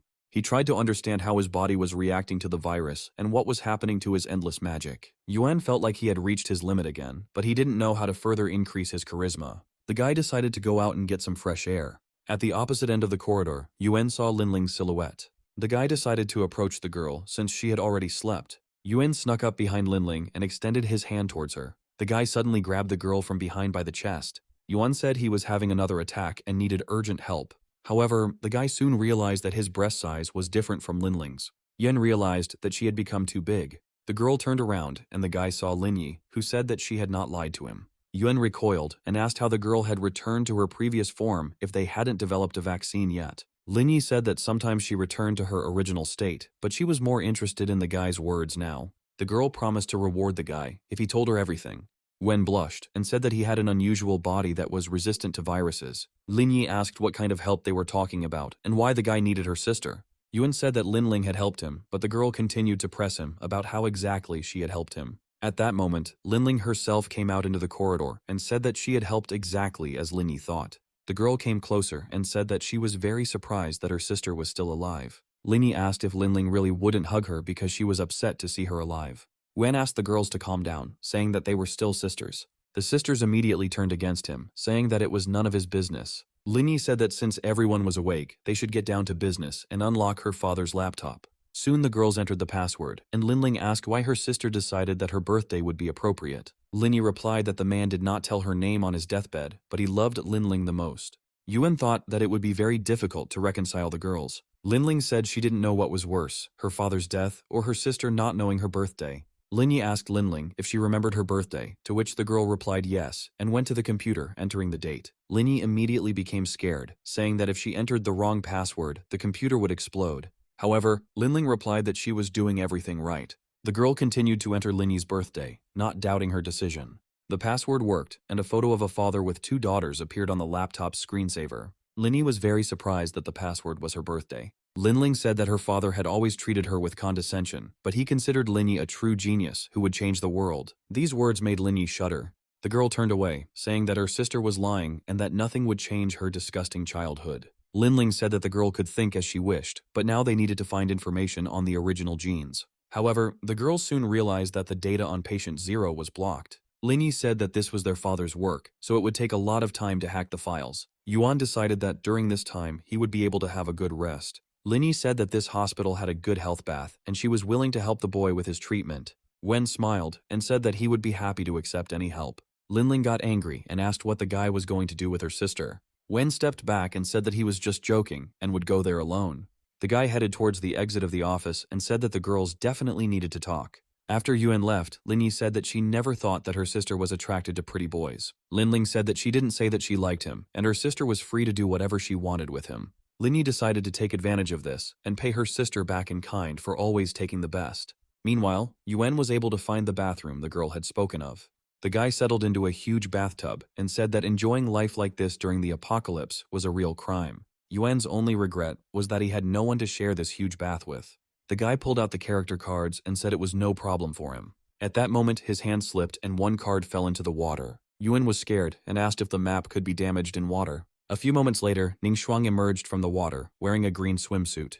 The girl stood up to her full height, waving her hand. She turned to Yuan and said that it was now her turn to be summoned to another world. Only now did the guy realize whose card had fallen into the water, and he was clearly not happy about it. Ningxuang said that Irene and Yuan had already visited the guy, so she would be upset if she spent less time with him than they did. Yuan only now noticed the girl's new outfit and, blushing, asked how long ago she started dressing like that. Ningxuang said she just wanted to try something new and asked the guy if he liked the way she looked. Yuan asked if the girl really didn't know the answer to this question. Ningxuang looked at the guy and said that she somehow didn't pay attention to it. The girl slowly lowered herself into the water next to Yuan. At that moment, another girl entered the bathroom but did not notice Ningxuang, who dived under the water. It was Linyi, who had already returned to her miniature form and came to Yuan with an inflatable ring.